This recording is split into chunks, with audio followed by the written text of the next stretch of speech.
Hey. Kind of bossy when it comes to going to the club, huh? There's a lot of things to remember. Damn moneymaker. Mm-hmm. I just want to lean against the wall and drink expensive beer. That's right. Okay. I'll take the cheap stuff, whatever's left over. Give me a case, mate. Yeah, only they served it. That'd be nice on tap. How are you there? I'm good. How are you? Nice to see you. What's new? What's going on? You watch a little, not really much. What are those headphones? What are those? I'm trying something new. You look weird. I know. They're kind of weird. Mm-hmm. You're trying something new. Yeah. Really? Why? An effort to better a few things. To better yourself as a professional radio broadcaster. Yeah. Wow. Took you this long? No more earbuds? Is this the first day of this? No. You had it yesterday? I've had it all week. Well, today's Tuesday. Well, actually, no. It's last week. I see. Yeah. Well, the first day you had your hair slicked back like you do, maybe. Yeah. They're very noticeable today. Yeah. How's it working out for you? Irritates my ears. Just really? Because of the way they are, the material. So did your old headphones break or what? No. You could always go back to them. Can always. All They're right. my backup plan. Got it. Just to return them to the Say dentist that again. They're my backup plan. Wow. So, yeah. Back up. And I have a little switch thing that can, reduce more. noise and stuff. Oh, is that right? Wow. You're real versatile. Whoa. A volume control on headphones. But tell How you did you something. do The it? technology is just tremendous these days. Noise controls. I was saying that the NBA basketball playoff action last night was kind of weak. The games didn't really do much for me. I didn't really watch it. But tonight's games, oh yeah, you got Big Miami and Chicago. Miami kind of in that must-win situation. No, you never want to lose the first two games. Right. Although they showed last year, even in the finals, I think they lost the first two games against Dallas and came back and won 4 straight, if I'm not mistaken. Wow. There you go. I don't remember. Anyway, and the other game was the Nets and the who are they playing? Whoever they're playing. Toronto. Yeah, Toronto. Oh, really? Toronto had a good season, but the Nets are just too crafty a veteran team. Alrighty. You know what I'm saying? Jason Sure. Kidd now, wife is gone. Come on, you don't think he's going to just tear it up? Hear that he was doing lately. Oh, yeah. Somebody, I thought It's not about who you're seeing anymore. No. Hell, he's doing. real. Men don't see women. No, that's for sure. They do, women! Yeah. You got the Lakers tonight, too. Because the old phrase would have been, who did I hear he's been seeing? Right. No. This is 2007. Yeah. Who did I hear he's been... That's a new headphone territory right there, Liz. Wow, nice job. Yeah. She could have easily said, who did I see he's been seeing? No. Who did I hear he's been doing? Yeah, reduce that noise, huh? Get right to the heart of the matter. Because you really don't think he's trying to get back into a relationship of any kind. No, Yeah. just make up for lost time with that dead weight he'd been hanging out with that he Right. called wife. Yeah, the nightmare that was. Mm-hmm. That I'm sure he's thinking. Yeah, that used to beat his ass and then call the cops on him. Nice deal for him. Sit down on the sidelines and scream things. Yeah, sit in the first row of his games and scream obscenities at her own husband. And how bad he sucks and stuff. Yeah, that's good. Gotta feel good. But all his teammates are like, here, I'll bring you some chicks. Don't we all want our spouses to come in just scream at us all through the show? How much we suck? Let's make a day of that one day. Yeah, let's see That'd be what fun. that's like. Yes. Okay. Save that for an after show coming up. Yeah. The T-Man Show. Nick Lachey takes his relationship with Vanessa Manillo to the next level. Oh, yeah. The twosome just moved in together in New York, and Saturday was all about NASCAR. The pair showed up at Phoenix International Raceway, where Vanessa sat on the crew box and got Oh, comfortable. that's hot. Wow, she sat on the crew boat. Yeah, I guess Nick's okay with that. Wow. Mm-hmm. Jeez. Some men don't like their women to go both ways. The pair showed up at Phoenix International Raceway, where Vanessa sat on the crew box and got comfortable with the girlfriend, while Nick monitored buddy That sounds comfortable with a girlfriend, Terry. Yeah. Jimmy Johnson's radio. Looks like they're on a good frequency. All right. Well, there. Ooh, on a good frequency. Yeah, everything's clicking. Yeah.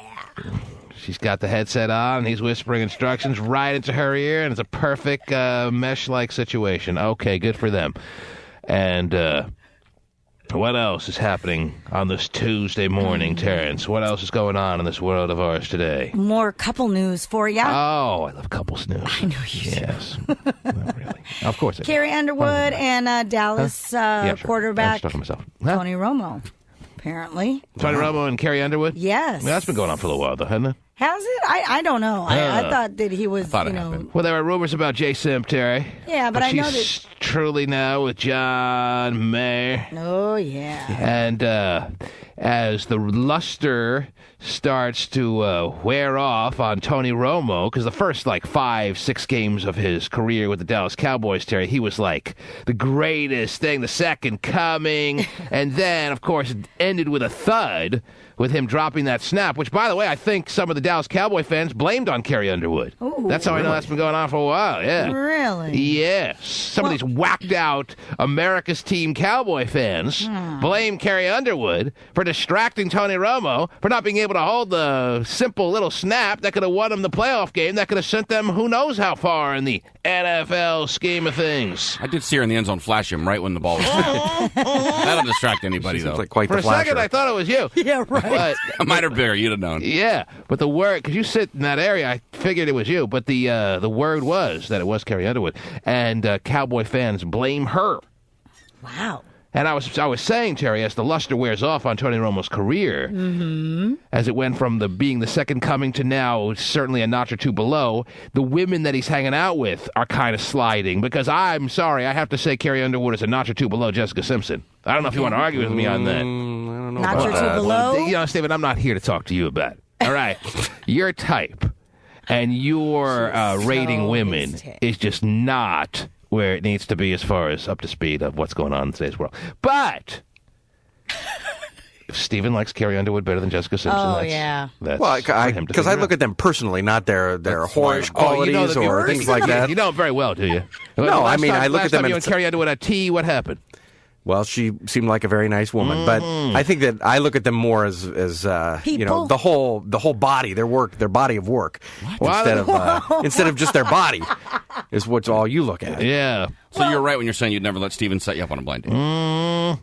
And how do you able to decipher who they are in a deeper fashion based on their body of work? Well, just like things in the tabloids about Jessica Simpson or things of that nature. No, I don't believe Doesn't everything seem you like- read. Well, I know you can't, but The bottom line is you like Carrie Underwood's looks better, and I'm saying she's a notch or two below, and just in her status she's a notch or two below, and so is his career now a notch or two below, so it makes perfect sense that he's got a notch or two below, Terry. All Gotta give him right. credit for aiming high, though, when he was hot. He was aiming high when he was hot. Pretty. Now, no one even really knows that the consensus is that he never actually did hook up with Jessica Simpson. He was Right. just in his giddy little I'm on top of the world mode, thought he could hook up with her. It never happened. And now that he quickly has been cut down to size a little bit, so has his ability to hook up.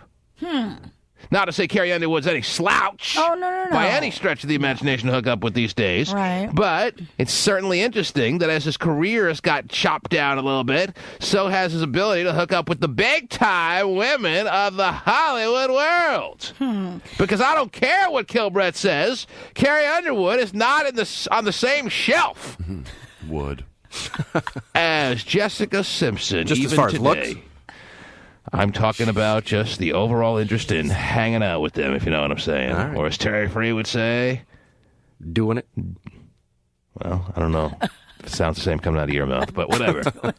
All right? Doing. And no one's going to disagree except Well, but the thing too, Are we talking about their driving record? Or? I think that though Carrie Underwood is actually a little bit more. They're a better match maybe they are. than Tony Romo and then Yes, Jessica Tony Simpson. Romo was riding some ridiculous wave of I think that fraudville that now has come down a bit, and this is more who he belongs Yeah. with. And actually, he should be happy he has Carrie Underwood. Sure. Because this time, Yes, he should. in about 6 months, when the season starts or is in kind of full swing, Tony Romo may be lucky to be hanging out with Carrie Underwood. All right? When the Cowboys are 2-5, and Tony Romo, so some of the questions are beginning to be asked if he should even be playing. Carrie Underwood, he's going to have to be really sweet to her to keep her around. Be dating Sanjaya. man, He'll have to start dating Sangina, Terry. who is by the way just By the way, is all I need to hear. Sangina. Maybe all he could get by the end of October. That's all I'm saying. So Tony better be very nice and set up a nice little track record with Carrie at this point. All right. Get the white picket fence. You make up Get Carrie. her knocked up. You make up. Yeah, get her knocked up now. You make up Carrie Underwood. That was Steven's trick. Yeah. It's all about the white picket fence and getting her knocked up. You make up Carrie Underwood, get her looking her best. You make up Jessica Simpson, get her looking her best. And you don't have any decision to make. Well, but wait a minute. Oh, Jace. Wait a minute. Terry's so fired up she knocked her microphone. Must be your new headphones. Yeah. Take the proactive off Jessica Simpson and see what you think. No. But they have to be made up to the same. I mean, because we all know that Jason make them can up be... as good as they can be made, is what I'm saying. Make them up get them looking as good as they can possibly look, and it's no competition. All right. Okay. And then have them completely unmade up, no makeup, no nothing. And you're running for the hills with both of them. Who's the other Pickler? Have you seen her? Do you know who she is? Yeah. Kelly Pickler? No, She not got- even close. Really? Yeah. But even with her big, huge breasts? Oh, jeez. Even with the new boobs, no. Yeah, because I saw her recently. You'd make a I was good like, man, Terry. Well, no. In a lot of ways. Yes. Already got the voice. Uh-huh. Not really into showering in the morning. Right? Wow, really? You are ready to be a man. Anytime you just want them to do a little surgery on you, you're good to go. Matt wants to add to this conversation early this morning. Yes, Matt. Yeah. T-Man. Yes, Matt. I just had a quick two things to say. Two things. Number one, I know who's ran through Jessica Simpson, Oh, jeez. but I don't know who's ran through Carrie Underwood. So for that alone, I would give that ups on her. Number two, I'm not a big fan of country music, but I am How for could you sure not that be? she's won way more words than Jessica Simpson will ever win in no one's any comparing their genre. musical talent. I mean, who the hell cares? That's why I was kind of taking their career is what I was looking what at. Carrie when Underwood you could said make she's hotter. actually, what Carrie Underwood could actually make as far as her musical talent and bringing in the paychecks on that, Jessica Simpson makes up in Pizza Hut commercials. So, And shoes. and Dukes of Hazzard 2, that she has six yeah, lines great in movie. and makes $7 million. So their earning power, even though Carrie Underwood, in your estimation, and you probably are right, is as far as her musical talent, she's got a lot more potential. It doesn't matter. Jessica Simpson's always going to get paid. Right, because she's hot. That's right. Right. But Yes. guys shouldn't care about any of that. And she's just going to be a draw for the immediate future. I mean, you can't say anything about either of them long term. But Jessica Simpson's earning power, even though she may not be as talented in your estimation and in most people's estimation musically as Carrie Underwood, she still has more earning potential. And I tore up VJ. All right. Yes. He didn't want to leave that out. I don't know. That's just. I just wanted to make sure that was my number okay. one point. Unnecessary on a family show. I'm glad you got your 2 points out, though. Yeah. But you say He was that very that point precise. is irrelevant, right? What I don't know if either of them has that.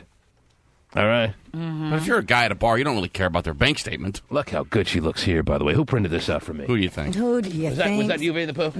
No, it's the weird guy in the back. It wasn't me. That wasn't you? No, sir. Then it can only be one person. Oh, yeah. Oh, yeah. Got them all. You found me the best picture that really exists on Jessica Simpson, and you printed it out for me. Did you not, Pasty Dave? How'd I do? Pretty good. Pasty.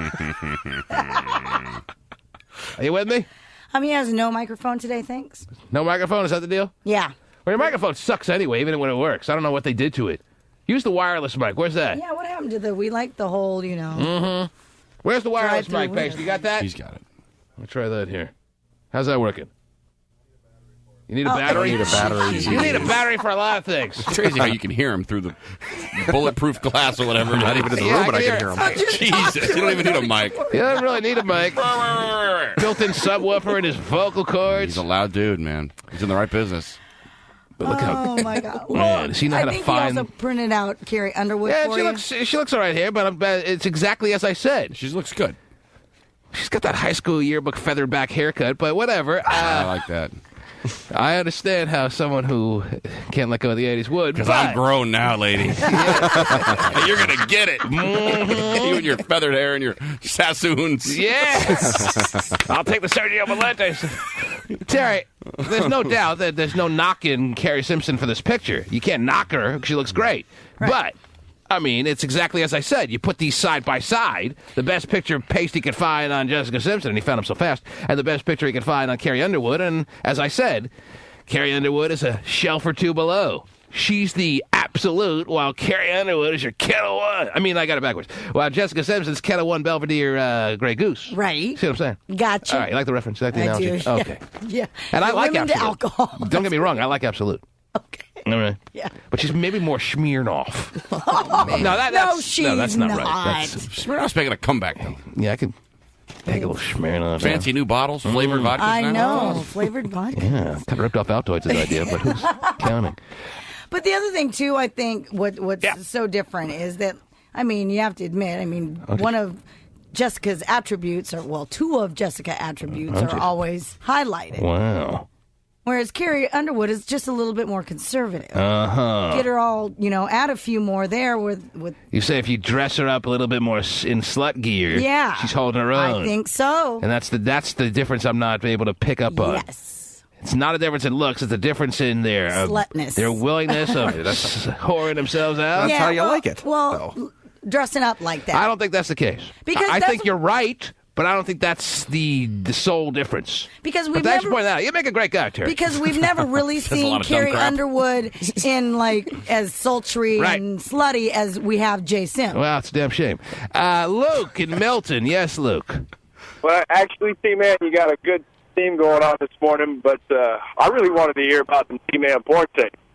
Oh, the porn tape. You're On my story on that you were supposed to That I remind was me supposed to about a remind you week of ago. too. Good job, Terry. She got the mental note, though. Don't worry, anybody.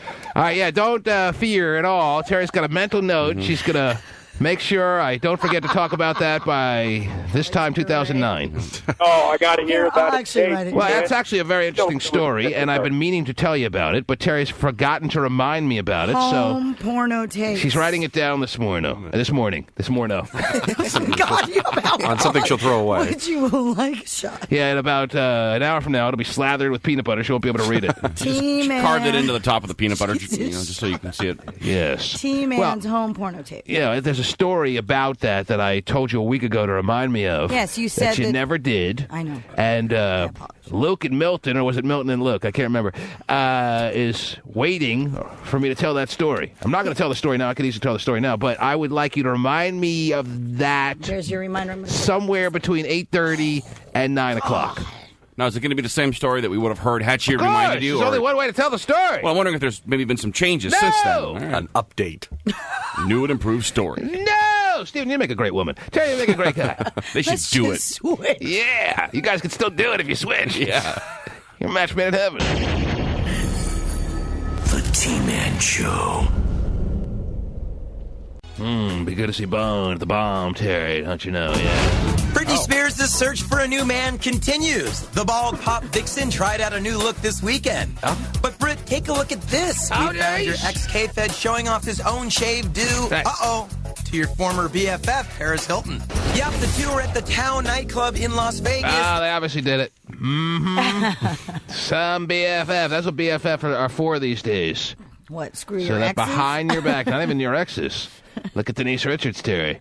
Was that Heather Locklear's ex when she started doing them? Well, I don't think so. She claims otherwise. She didn't break up that marriage. Whatever. already- She didn't help it either. Yeah, that's true. I know. Tell you that right now. I know. Stephen, who's your wife's BFF that you get to do? Oh, wow. That's the way it is these days. That's great news. Well, I'm waiting. Well, that'll be exciting. Yeah, I'll have to figure that out. You don't know who your wife's BFF is? Well, I do, yeah. And you want to share with us or no, so we can see who he'll be taking down whenever you're ready? Oh, Diane, I'm ready. Okay, Diane. Papa. All right. Diane, that sounds hot. Dirty Diane. Yes. That's right. So dirty. Well, not Diana, I hope. Not Diana. Okay, Diane. Diane? Wow, everybody. There's a Diane out there that's all yours. Is that I right? had a good friend that's Diana, too. Wow. Got 'em all Just in case covered. she's listening, you don't want her to feel that. Right, exactly. Right. And I'd like to do her if that's Lame. important. All right, so Diane is the BFF. Sure. Okay. Sure. Well, wouldn't it be nice of you to have said that you're the BFF? That you're her best friend forever and she gets to do you? And you get to do yourself? That would have been a special moment if I would have thought of that, yes. Oh, But she gets to do me anyway, so. okay. Well, no, it'd be you doing yourself because, never mind. All right. Because you get to do the best friend. But anyway. I get it. Yeah, well, I'm sure you've taken care of that a long time ago. Maybe not. Who knows with Steven? The guy's never been in a fight. He's never made a fist. Well, not for those reasons. Right, we've discussed that. Yeah. Yes. Okay. What else is going on, Terry? What else is happening? That's 4 fingers. Oh, Joe Francis, Diane's waking up feeling lucky today, man. Oh, I knew I was going to get paid for being that best friend. I'm sure she wants a little piece of me, I'm sure. Oh, give me 5. How could she not, Stephen? You don't even have to say it. That is so funny to hear him say it. What else? What else? I was going to tell you all about Joe Francis while he's in jail. Mr. Girls Gone Wild, dude. Guy who made, let's be honest, he must have made, $100 million off Girls Gone Wild? Yes. How much do Probably they more. estimate he's made? He's probably made $300 million I'm off saying Girls Gone Wild. 250 maybe. They've sold a couple of those DVDs and VHS tapes over the years, haven't they? I would say yes on that one. Pretty interesting how society has no problem plucking down $29.99. See girls take their tops down. Yeah! There is something pretty cool about it, though. Yes, of course there is. Yeah, but- Guy's an absolute genius, and now he's doing time for it. So, yeah, he's actually originally he was sentenced to 35 days. Oh, man. Minus time already served. how's he going to make it? Well, he's having a hard time. by the way. He's doing hard time, literally. Yeah, well, he's Well, I mean- next to a convicted cop killer, so yeah, I would say so. And the convicted cop killer's giving him a hard time. Yes, I guess, and it's really wearing him down. He's not in solitary for 30 days? No. Wouldn't he have, if he had did he have a choice? Wouldn't he have chosen to be in solitary if he could have? Yeah, I don't know. I don't think you really have a choice, do you? If I'm him, that's where I'm going. Why not? 30 days. You don't want to be. Everyone wants a piece of you, like your kill breath. If you're in jail and you're Joe Francis, who's made a fortune off Girls Gone Wild, all those dudes in jail are going to be like trying to mess with you. Do 30 days talking to Wilson. Solitary. Even so, that doesn't sound good. No, in either It's only situation. 30. If it was 2 years, fine. You don't want to talk to Wilson for 2 years, like Tom Hanks had to do in the cave there. Right. But 30 days. Well, he it's like, actually- don't mess with me. I'll just hang on myself for 30 days. Can I Yeah. bring my iPod? No, he actually only has 23 days to serve because We got time tacked on for smuggling in drugs and cash. yeah, that's So, there's going to be more tacked onto the 23 days. So he's in there for more than just a little bit. Yeah, he's All going to right. be there for a minute. But he gave him the old Oxycontin handshake in prison. Hey, buddy, good to see you. Oh, so he got in more trouble Yes. while in Right. jail. While in jail. So he just all he had to do was 23 days. 23 days, But and because be cool. because he was on the other end of the Oxycontin handshake, I guess. he now has to do more time. Yes. This could be a life sentence when it's all said and done. He doesn't sound If you would smart. just mellow out, man, and handle your business. Well, Oh, I mean, not handle your business. that's why you go to solitary. Yeah, you don't want to handle your business in there. Apparently, this guy who's on death row for killing a police officer, this Robert Bailey gentleman, Yes. he's been taunting Mr. Francis by screaming out, "Girls Gone Wild, Joe Francis, woo!" Oh, let me tell you, that's Like- pretty scathing. Well, but I How does he mean, deal with it, it's Jerry? just Put me in solitary. continuous and, He just says it nonstop. yeah. Right. Just to get on his last nerve. And apparently it's working. Kind of like in the original Silence of the Lambs with Miggs next door, how just loud and obnoxious he was. Yeah, Remember Miggs? Miggs was annoying. Yeah, Miggs was a pain until Hannibal Lecter bit his tongue off. Oh, Yes. wow. Or actually got him to swallow his own tongue. I don't remember exactly what happened to Miggs, but something bad. He swallowed his own tongue. Yeah, I think he swallowed his own tongue because Anthony Hopkins, Hannibal Lecter, was talking to him through the stone wall. Yeah. Like- And got him manipulate him. to go crazy. Yeah, that's what happened. Oh, Yeah, in the only good version of any Silence of the Lambs situation. this is the good version. Because all the sequels and all the prequels and all the other stuff is crap. Oh, okay. I kind of felt sorry for Jodie Foster in that scene. Or, I mean, Starling. Yes. Not good. Yeah, what happened to her was not good. And I hope that's not happening to Joe Francis right now. Actually, I kind of do. Okay, well, And if you've seen the movie more than once, you probably know what we're talking about. With what Miggs did when Jodie Foster was on her way out Pretty unforgettable scene. from her first interview with Hannibal Lecter. I'm not going to go into detail on that, Terry, because it's a family show. all right. Just go get the movie. Stephen just Wikipedia'd it. No, I think I know. Oh, You mentioned the family show. All right, we'll talk in code. Oh, this ought to be good. Let's see. It was not a good day for her as she was walking out of her jail cell with the little interview with Mr. there. Lecter. That's right. That's right. And, Continue. Clarice had some of the funk thrown on her. maybe? All right, easy now. Whoa. Okay. That's the best code you can come up with? Please, my gosh. Doesn't he understand what we're doing here? Isn't that code or no? What else is going on in the world? Spit on it, right? What else is going on? No, don't play dumb now. What else is going on, please? Also, it looks like Simon Cowell, because he's spending so much time doing American Idol here in the States, his house in London got broken into, and thieves took Really bright thieves thought. There's a good chance he probably won't be showing up in the next couple of hours. Since I see him on TV in America right now. Now's a good time. Let's steal his Ginsu knives. Yeah, Let's steal his pots and pans. More than that. Let's go get his goods because he probably won't be stumbling on in anytime soon. Right. Right. So masterminds of the criminal world in London, saw his house as a pretty solid target. Yeah. Well, doesn't he have people like house sitting? Doesn't he have a couple of London babes over there taking care of his goods, or what? Well, his girlfriend is a correspondent for like either Extra or something like that. One of those shows. So I don't think she's house sitting because she usually does an interview with him. You'd think he would have thought to protect his home, right, and his possessions, right. And, but maybe thieves are very sophisticated these days. Like, even there was an NFL player. Who was it? I think it was Plexico Burress. You've heard of Plexico Burress? Yes. When he was at the game, when he was playing in a particular game a year or two ago, I think it was about 2 years ago, his house was broken into because thieves thought, we got 3 hours clear here. At least. Yeah. At least. We got a good, solid, at least 3 hours to break into his home and because he was a single guy, and they, I guess, knew enough about him to know that he leaves his home alone. No one's around. He doesn't have, like, a wife or kids to call 911 or anything like that. So when he would go to the game, there'd be no one in his house. And they broke into his house and stole basically everything. Wow. But then they actually caught the guy. So it couldn't have been that much. It was a good thought. If you're going to be a criminal, it was a good thought. Right. But it still didn't work out for the guy who figured it out that on Sunday at 1 o'clock, we're in.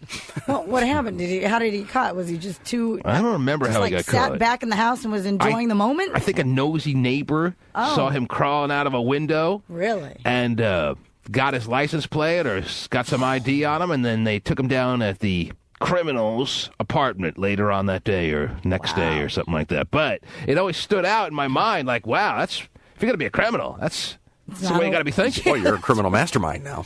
That's the way you got to be thinking. I mean, Plexico Burress, single guy, leaves his house alone for 4 or 5 hours, goes plays a little foosball, and you're in. You can go steal his flat screen. Yeah.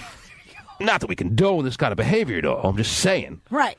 That, man, you gotta, if you're Plexico Burress or someone in that situation, maybe get a big dog or something. Yeah, I'm surprised. But actually, it worked out for him, so. Yeah, got his stuff. Turn on the ADT, you know? I don't know if they got his stuff back. I'm sure they did. Excuse me there. Mix. But they, Steven, it's funny. They caught the guy. That I know. Yeah. Wow, well, that's good. Mm-hmm. But you're right. Can you confirm that story for me, or did I just dream all this? The Plexico Burress story? Yeah. I thought I had heard that, but I'm not sure. Well, I will look it up. Never mind. But anyway, so for whatever reason, Simon Cowell, house in London wasn't safe, and apparently too. Another downside was the fact that he was getting his house worked on, so they're thinking that maybe the contractor it was an inside job had keys made and right. Handed them on out and said, "Come on, go take some stuff." Yes, a very opportunistic world out there, Terry. It is. Yes, even the people you trust with your drywall may not be on the level. Right. Can you confirm this for me or what? I do not see it on his I think it was while he was entry. still playing for the Pittsburgh Steelers. I don't think he had been playing with the Giants yet when this happened. I think it was his last year in Pittsburgh when this happened. Well, let's see. It is. Well, maybe I just made the whole thing up. You'll never know. Anyway. Right. Okay. One more story. What do you got? I have an update for you on the whole Kim Basinger, Alec Baldwin situation. Oh, jeez. Terry, that may take a little more than just a last little segment here because I got to get the audio. Okay. Go ahead. Well, I wanted to let you know that Kim has hired a bodyguard for Ireland, her daughter, to protect her from Alec. Hey, I want to tell you something, okay? What's that now? She hired a bodyguard to Kim Basinger did? Yeah, to protect Ireland from Alec. All right, whatever. Kim Basinger is clearly starting to emerge as the real crackpot that everyone is able to identify in this situation. And believe it or not, after as many times you heard the voicemail message, it's not Alec Baldwin. All right? She doesn't need to be hiring any big burly bodyguard to protect her daughter from Alec Baldwin. She doesn't need to be hiring a bodyguard to protect her daughter from her daddy, even though she wants to play this message for all it's worth. First, leaking it to the powers that can make it public, like TMZ.com. She denies? Oh, yeah, then who did it? Who did it? I'm just telling you. Something, okay? The same woman who hired a bodyguard to protect her daughter from her daddy, please. And Does anyone think that Ireland needs a bodyguard? Well, do they? Answer me! Do you want the... See, if that was a message, you can play it over and over again. You think I was crazy. You can hire a bodyguard for yourself, Jerry. Hurry. I want to leave a message for you right now, because, again, it's 10:30 here in New York on a Wednesday. I love when people give the time on voicemail. And once again, I've made an ass of myself trying to get you a phone to call you at a specific time. Mm-hmm. When the time comes for me to make the phone call, I stop whatever I'm doing, and I go when I make that phone call. It's clear that Alec Baldwin's going to come out smelling like a rose in this whole situation, Terry.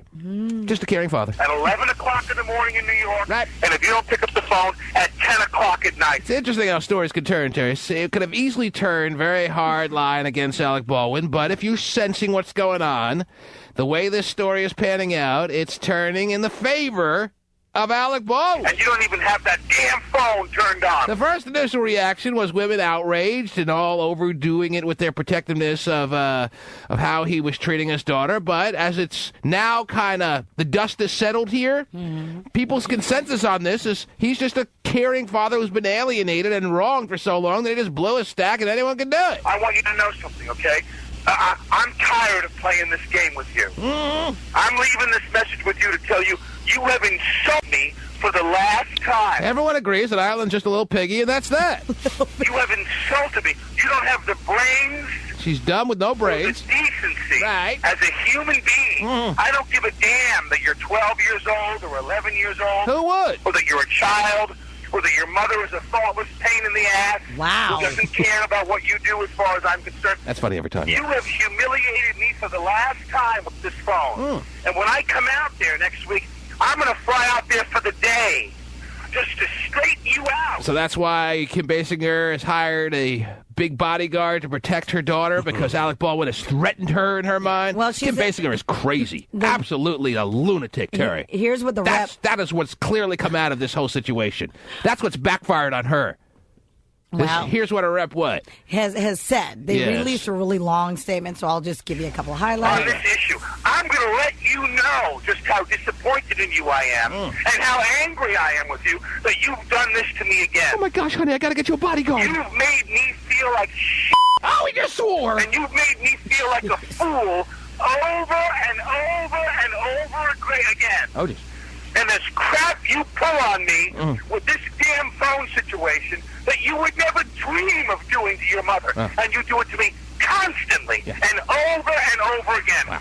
I am going to get on a plane, and I'm going to come out there for the day, and I'm going to straighten your ass out. Oh. Now, do you think, even despite what he just said there, that Kim Basinger really needs to be hiring a bodyguard to protect her daughter's well-being from her daddy? Please. This is what they released. Wait, hang on, almost done. When I see you, do you understand me? Oh, yeah, I do.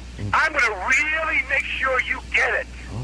Then I'm going to get on a plane, I'm going to turn around, and I'm going to come home. So you better be ready Friday, the 20th, Yeah, we don't want to miss her calling to meet with me. So I'm going to let you know just how I feel or him calling her a pig. about what a rude little pig you really are. Yeah! You are a rude, thoughtless little pig, okay? I'll try to say it for all of us. Okay, there it is. Anyway, the statement released yesterday from Kim's representatives saying that the security guard was hired, quote, in response to the media attention on her daughter in order to allow Ireland to maintain her regular routine and activities uninterrupted. You're misrepresenting the story then. You said that the bodyguard was hired to protect Kim Basinger's daughter from her dad. That's the way you said the... It is also... I'm not done.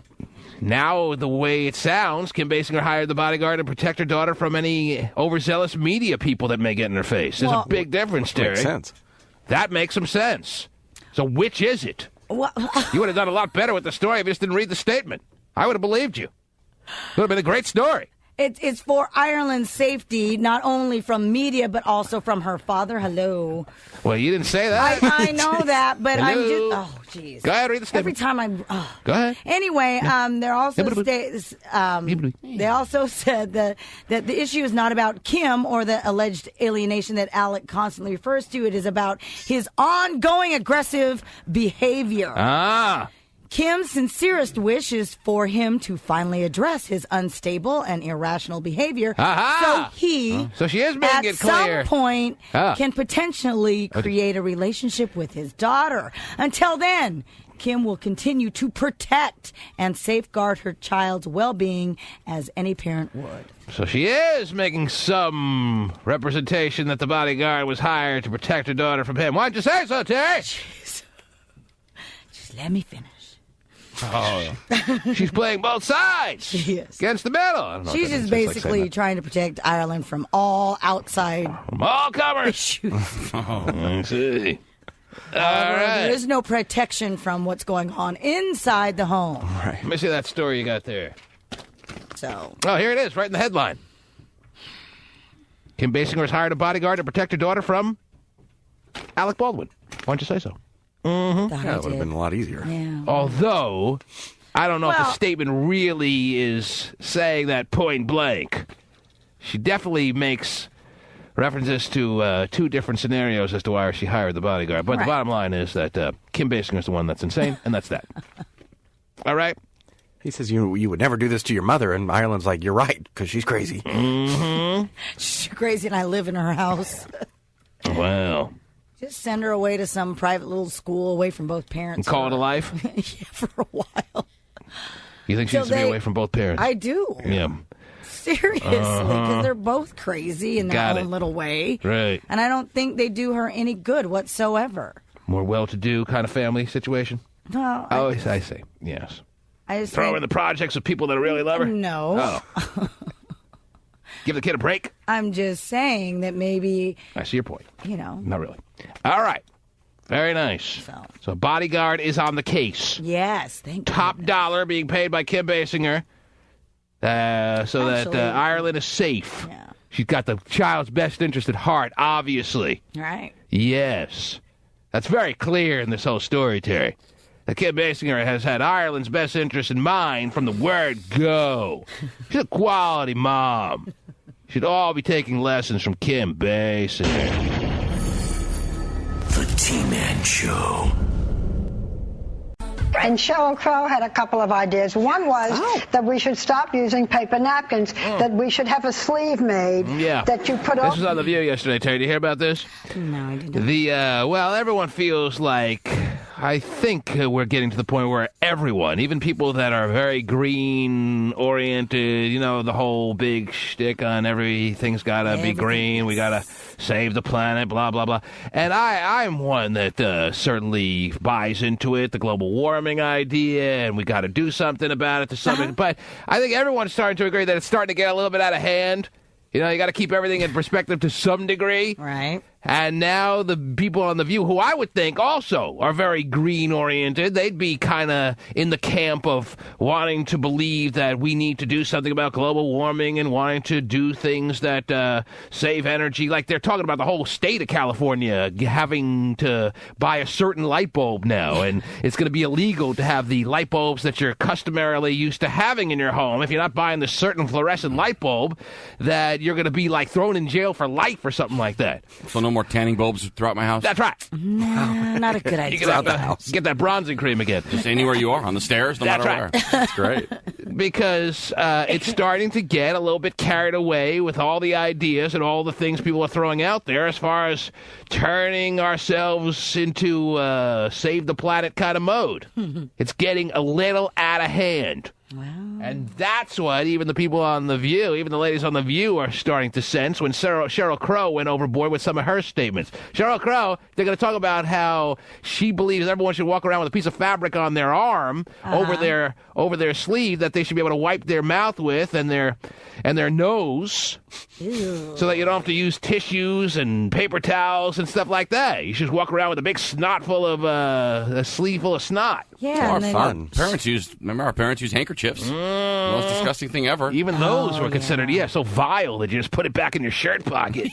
Nasty. Fill it up and put it back. Yeah. Gross. It is gross. Yeah, but the thing... Snot looks a little green today. Let me stick that back in the shirt pocket. Yeah. That's nasty. But now Sheryl Crow wants to even take that a step further and have clothing manufacturers make clothes that have a little flap over the arm to add an extra area of the sleeve where you can wipe yourself as far as your face, and then she has ideas for your anus situation, Terry. Wow. She goes on to talk about that. Then Rosie goes off on. So let's take a listen. What were we going to say now, I was going to say that whole sleeve thing. I mean, yeah. Pretty nasty. Pretty nasty. And let's talk about really spreading some And that disease. that just goes to show where we're getting as far as people getting carried away with the whole green conscientious kind of mode that everyone seems to be getting all snowballed into. And Sheryl Crow had a couple of ideas. One was that we should stop using paper napkins, that we should have a sleeve made that you put over your whatever you're wearing, so that when you want to go...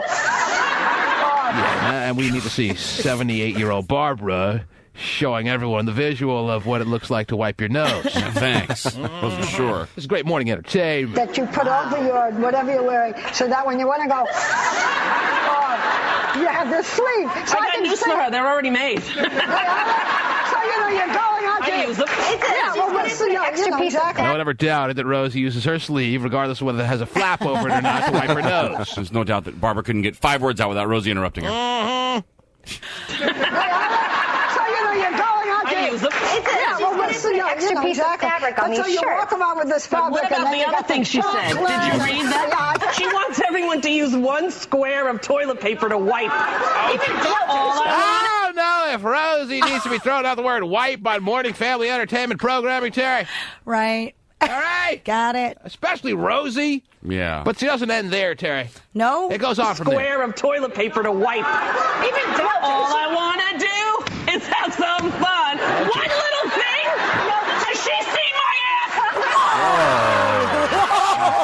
Well, not only does she say, has she seen my ass, Terry? No, I love Rosie. I mean, Rosie's become a very radioactive figure, okay? Right. Either people love her or hate her, but I think she's very talented. I think she has a lot to offer. But I don't think she needs to be talking about whether people have seen her ass. And not only does she say that, but at the time she's saying it, Terry, she then with her hands makes as big a circle as she can to represent that her ass is about the size of a grapefruit. Wow. All right? Jeez.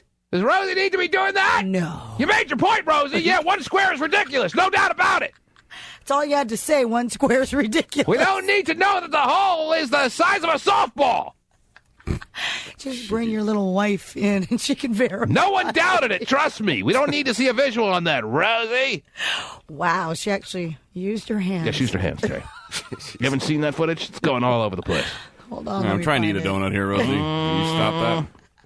Oh, that donut hole has nothing on Rosie. I'll tell you that right now. Apparently not. Square of toilet paper to wipe. Let me go back a little bit, yeah. Mm-hmm. Walk around with this fabric. What about the other thing she said? Did you read that? She wants everyone to use one square of toilet paper to wipe.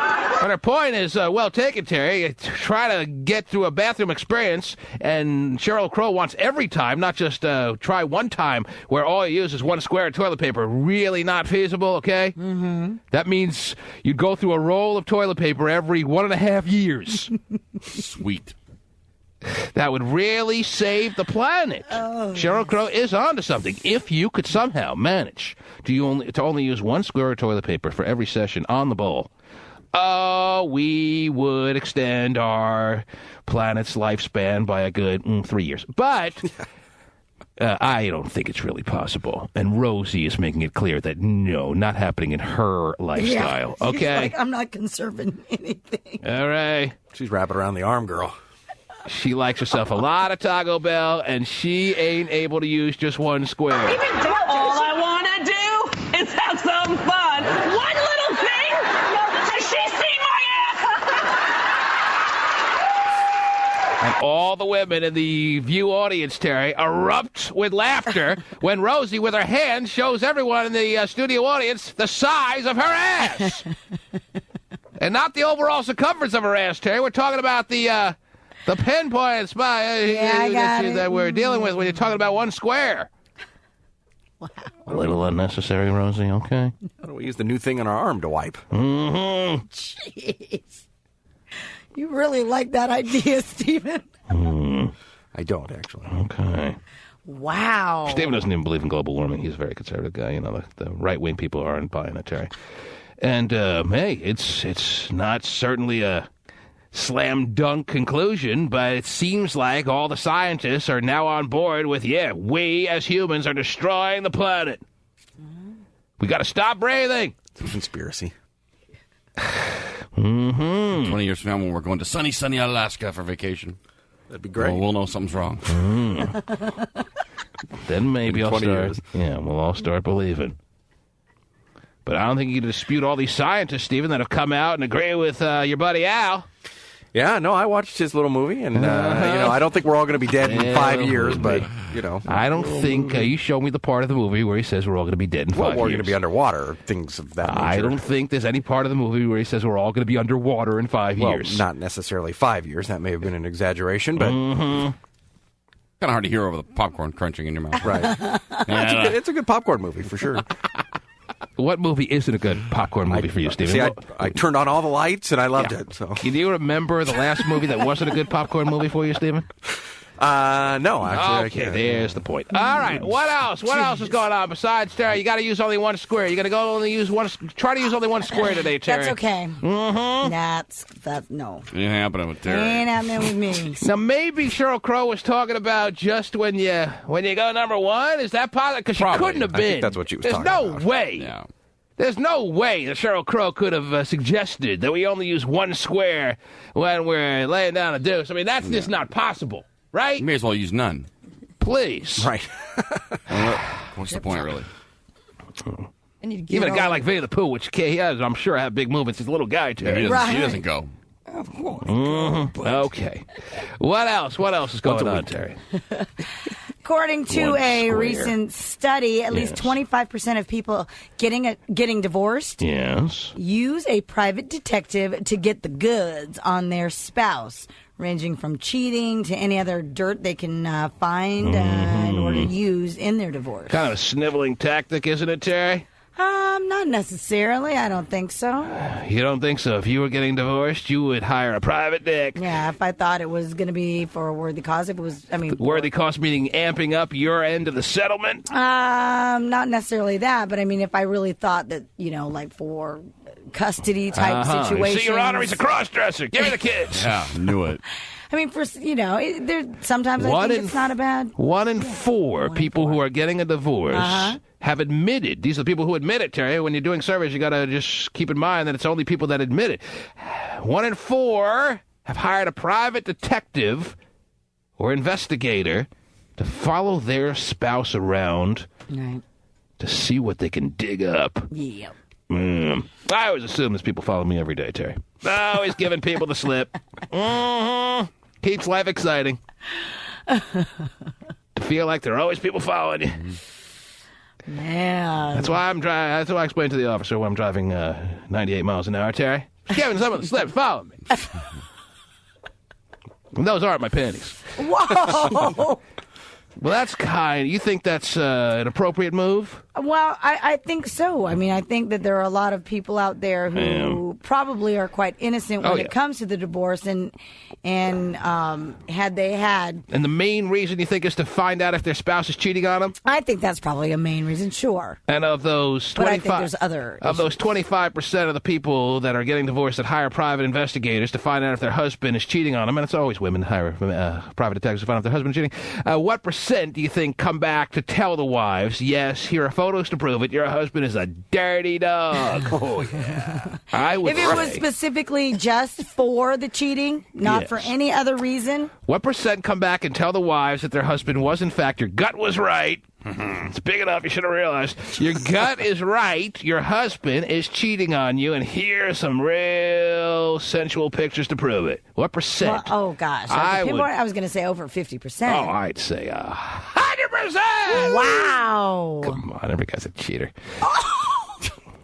That's just Except it. the good guys, too. How can you not be? Couple of good guys out there, so they think that. It's all about opportunity. I mean, So show you me really the guy who's shooing away hot women, Terry. Oh, you're so hot, I'm so faithful. And plus, there's a guy watching us from behind the corner with a big zoom lens. So do you- Also true. Is that good, bad? Those good guys who don't cheat? Oh yeah, of course it's got to be good, Terry. You got to be It's rewarded. got to be good. I'm assuming it's got to be good. I don't know. It's hard to get in that mode. But, oh, come on. You think I'm a cheater? Please. You'll never know. Anyway, you'll have to hire a private investigator just to figure out whether I am or not. Anyhow, I would never do it. I mean, I would. I don't know. Anyhow. My Swiss account. Anyhow, Terry. I wonder. I can't figure it out now. Anyhow. Yes. I'm kind of bothered by the fact that 25% of women that are getting divorced, because I don't think... No. Yeah. It didn't say women. I understand. I'm saying women, because I know All right. that of the 25%, 99% of the 25% are women hiring private... Men don't walk into a private investigator's office and say, "Can you tail my wife?" Once in a while. I think they're more likely to, in that instant, as far as cheating. Women do that because I've seen all the kinds of little half-hour movies on Cinemax where a woman hires a private investigator, and then by the end of it, they're all doing each other, and everyone's happy. Everyone's 9 happy. p.m. This dame comes into my office. Mm-hmm. The old movies like that. Seen that. If I don't get a client this week, I may go hungry. Oh, here she is, long-legged and looking rather tasty. You've seen the movie, Terry. You love it. Long-legged and tasty. Oh, yeah. It was a good movie. Yes. Now, Terry, let me ask you this. What?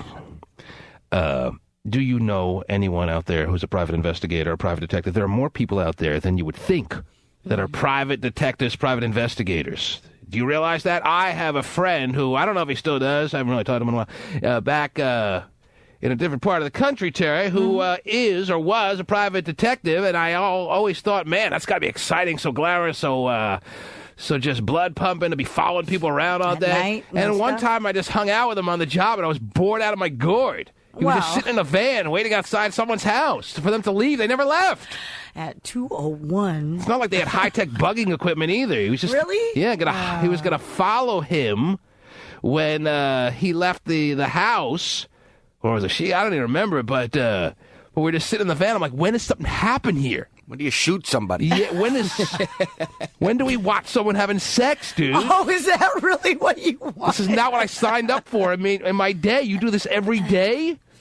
He's like, oh yeah, this is part of the job. There's a lot of people's Wow. jobs you may not like. Well, but it's probably a Most good people do. payoff, Jobs right? just Right. suck. Well, Jobs. Those are funny. You What? can't leave till 4. 4. 1-866-663-T-Man is the number to call. That is a toll-free number, don't you know? Let me open the phone lines and see if anyone has any good private detective stories, Terry. would you ever put a private detective on your wife? Are you kidding me? I would never stoop so low. Oh. Hope he's on her tail right now. I would never. No, I would never do something like that. That's just lame. If you I'd ever put a thought tracking, that there was tracking device in her car. Oh, I don't want anybody else to know. No, I would. Install a GPS in the back of her neck. That's right. That's kind of just low rent. I'm sorry. Why don't you go to sleep for a second, honey? I got to do something really quick. Only sting a bit. No, I was just giving you a hickey. Wait. It's almost in there.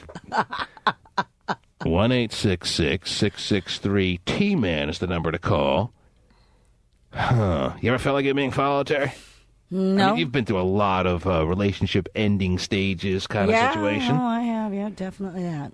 Now, you kind of endorse the whole idea of hiring a private dick, Terry. Is that to suggest that maybe you once did, or no? If you have, I want you to be honest. If you lie, you're going to hell. No. You're going to hell, I'll see you there. That's right. Well, at least I'll be with you. Oh, gee. Wow. Got a room all made up. Yeah, for us. good. Now, No, I've never hired because I've never needed to, because in those situations they're so stupid they get caught anyway. nowadays, these guys, so these what's guys, the point? These guys you've been with are so damn blatant and Yeah, I mean, they just are and stupid, as you put it. Yeah, when the woman calls your house at 3 a.m., you dumbass, you don't give the... You don't I need think to hire Terry's a right. private- Yeah. More men are probably hiring him because Terry's women are more scandalous. Oh. Yeah, that's why I said I think men are probably actually doing it a little bit more because that is true. I think women are better at hiding their affairs than men are. Terry's guys aren't following her. They're going the other way. Can't be found. There you go. Doing the opposite. They don't need a private investigator. Well, maybe she hired a private investigator to track their asses down. Yeah, maybe. Get a payment or two out of them. Yeah, should. Terry's always shunned the idea of having them pay. What a nice, generous lady you are. Because I know it'll never happen. Oh, geez. 1-866-663-T-MAN is the number to call. And Brianna from Livermore has jumped on the line. Yes, Brianna. My girlfriend was followed by a PI. Hired by a guy, I guess, huh? Her husband. Well, maybe there's more to the husbands out there walking into the... bold-legged man walks into my office. All right, and what came out of the... I'm sorry? What was the end result? What did they discover on your friend when they were following her around? They found he got pictures of her in the office with her boyfriend. Yeah, so they were able to confirm that she was the hooch that they assumed she was, huh? Say that again? I don't think she wants to hear it again, Terry. They were able to confirm that your friend was the hoochie that they assumed that she was. They just needed it on film. Yeah. Well, it was actually her father-in-law who hired the PI, not her husband. Wow. Mm-hmm. And how suggestive of a picture did they get? How compromising? Let's just say the guy got fired from his job because they sent the pictures to his boss. So they caught him on. They caught him all naked in the office. Yeah, more than naked. And if we were to have someone follow you around today, what would we find? More than naked. I'm on my way to Starbucks. More than naked. Pulling off they were skin. inside out. Yeah, his skin came off. Look at his lungs. How dare you show those? What are you going to do today? I'm going to Starbucks, and then I'm going to work. Yeah, whatever. Sounds so innocent. Mm-hmm. I have a pretty boring life. What happens when you pull into the Starbucks bathroom? Whoa, you got... Make sure you only use one square. Okay. 1-866-663-T-MAN. Nicolette is next up. Yes, Nicolette. Yes. Smaller than a nickel, Terry. It's the female nickel, huh? It's Nicolette. Yes, Nicolette. Oh, because I just want to talk about it. My boyfriend dumped me yesterday on my 19th birthday. All right, first off, turn your radio down. Yesterday was her 19th birthday, Terry. Happy birthday, belated. And of course. yesterday, are you saying that you were dumped on your birthday? Yeah. Uh-huh. And why do women feel like there's no ability for a man to, if he decides that's the day that he's had enough of her, why can't they dump her? Why do a woman feel like she gets a free pass on her birthday? Isn't that a tad mean? A man would never think, well, it's my birthday. How can you dump me? You better like me today. It's my birthday. Man would be like, oh, happy birthday to me. Yeah. Single. Mm-hmm. Great. So you feel like it was kind of a insensitive act for him to drop you on your birthday. How much of a window? I mean, what about the day after your birthday? Isn't that still too close to your birthday? How far out from your birthday does he have to go to it to be an appropriate breakup and be acceptable to you? At least the next day. So the next day, if he dumped you no, I don't believe it's true for a second, but let's pretend like it is. If he dumped you today, you would have been cool with it. Mm-hmm. Did he dump me 2 years after my birthday? Did he give you anything as far as a present or any token of expression to represent your birthday, or no? No. Well, then maybe it's not irrelevant that he dumped her on her birthday, Terry. He factored into how much he's into her, factored into how much a reasonable birthday present's going to cost, and realized it wasn't worth it. So you got to break up with her. Okay. No. If your birthday hadn't been yesterday, the chances are you two are still going out. But when he actually sat down and did the math and discovered that, I got to spend at least $30 on a birthday present for her, that ain't worth it, so I'm going to break up with her. No. I'm telling you. I'm not just blowing smoke up your ass here. I'm telling you the truth. Sorry for the visual. Rosie started it. Oh, geez. Take a pass. Me because I cussed out some hoochie on MySpace. He dumped you. Why? I cussed out some hoochie on MySpace. Because you cussed out some hoochie on MySpace. So that he was talking to must have been. Why would that inspire him to break up with you? Because he was trying to get in good with this girl on MySpace and you kind of ruined it for him? I hate when girlfriends do that, Terry. Ruin a guy's action like that. So he was talking with some girl on MySpace that he was close to closing the deal on. You discovered it, and you kind of called her out and called her up and whatever you did to get in touch with her, whether you emailed her or called her up, and you told her what the situation was. So he got pissed at you and broke up with you. Yeah. Mm-hmm. Well, the look on Terry's face is worth 1,000 words. She's suggesting, I guess if I'm reading your face correctly, Terry, and it's a very sophisticated Filipino face, so you tell me if I'm wrong, you're already starting to come to the conclusion that she's better off without him, and the birthday came along at just the right time. Right. Mm-hmm. If he was talking to some woman on MySpace behind your back, why wouldn't you, like Terry's face just indicated, come to the conclusion that you're better off moving on? Yep. I don't know. You don't know? Okay, that's enough. Happy birthday, Nicolette. Yeah. All right. Yeah, maybe you'll graduate to being a full nickel soon. Maybe by your 20th birthday. There she is. Hey. Where you calling from, Nicolette? Nicolette? Nicolette! Where was she calling from, Pasty? In Oakland. Okay, it's Nicolette from Oakland, too. All right, well. Keep her on the radar. Vulnerable young lady. Had the nerve to break up with me. Yes. I mean, it's Administrative Professionals Day this week, too, so would have been something. Wow. I think he could have overlooked the fact that she discovered that he was on a hunt on MySpace. It was the fact that, at least $30 had to be spent on a birthday present. He wasn't putting it out there for her. Right. It wasn't worth it. Basic economics, right? Mm-hmm. Not that she wasn't worth it, but he didn't feel like buying her a birthday present, so it's just much more convenient just to break up with her. I'll get back together with her in mid-May. Oh, my God. 11 months away from her next birthday. And then they'll date again, and then when the birthday count rolls around, a good 6 cash. months away from Christmas. Oh, wow. Break up for that. That's right. Break up for Christmas, and wait, you got to get past, Valentine's That's right. Day. Breakups are seasonal, Terry. Yeah, are they? James. That's funny. San Ramon, you're up. What's up, man? What do you got? Well, about the private investigators. Yes. I hired a private investigator to follow one of my girlfriends once. Follow one of your girlfriends. Not a wife. Uh-huh. And what was the end result of that? Well, I found out that she was cheating on me with one of my best friends. One of your best friends. Could have just called cheaters. What? They do it for free, and then they have the big confrontational moment that I would have gotten to watch on TV. Best show on television. I'll say that now, and I'll say it to the end of time, Terry. Very good. And yes, the people that have through email informed me that Cheaters is on a regular basis on this G4 channel. I think it's called G4, Terry. Have been a big assistance to my life. Thank you for that, by the way. Whoever out there did that, who sent me the email letting me know that it's on like all the time. Yeah, really. Yes. Love it. So you found out that your girlfriend was cheating on you with your best friend. Yep. Mm-hmm. All right. How did everything work out as far as after you found out that information? Well, first of all, I had to dump the hoe. Okay, that's nice. Yes. Definitely had to dump her. And but you bought her a birthday present before you did. That was nice of you. Of course. Yeah. Of course, I bought a birthday present. That's right. And let's just say that me and my best friend, we had a private discussion between my fist and his face. It's a real tough guy here, Jay. Yeah. Broke up with the hoe. And he punched the dude out. Right. Beat him down. Okay. Very impressive. Yes. All very impressed. Well, no one's going to mess Guy's with you named again. James. That's women for you. Tough. That's women for you, right? Was your comment? Except for you, Terry. Oh, I was going to say then, so since you're all disgusted with women, you like men now? What? Oh, jeez. Oh, heck no. Oh. Well, you would No, think. I love you, Terry.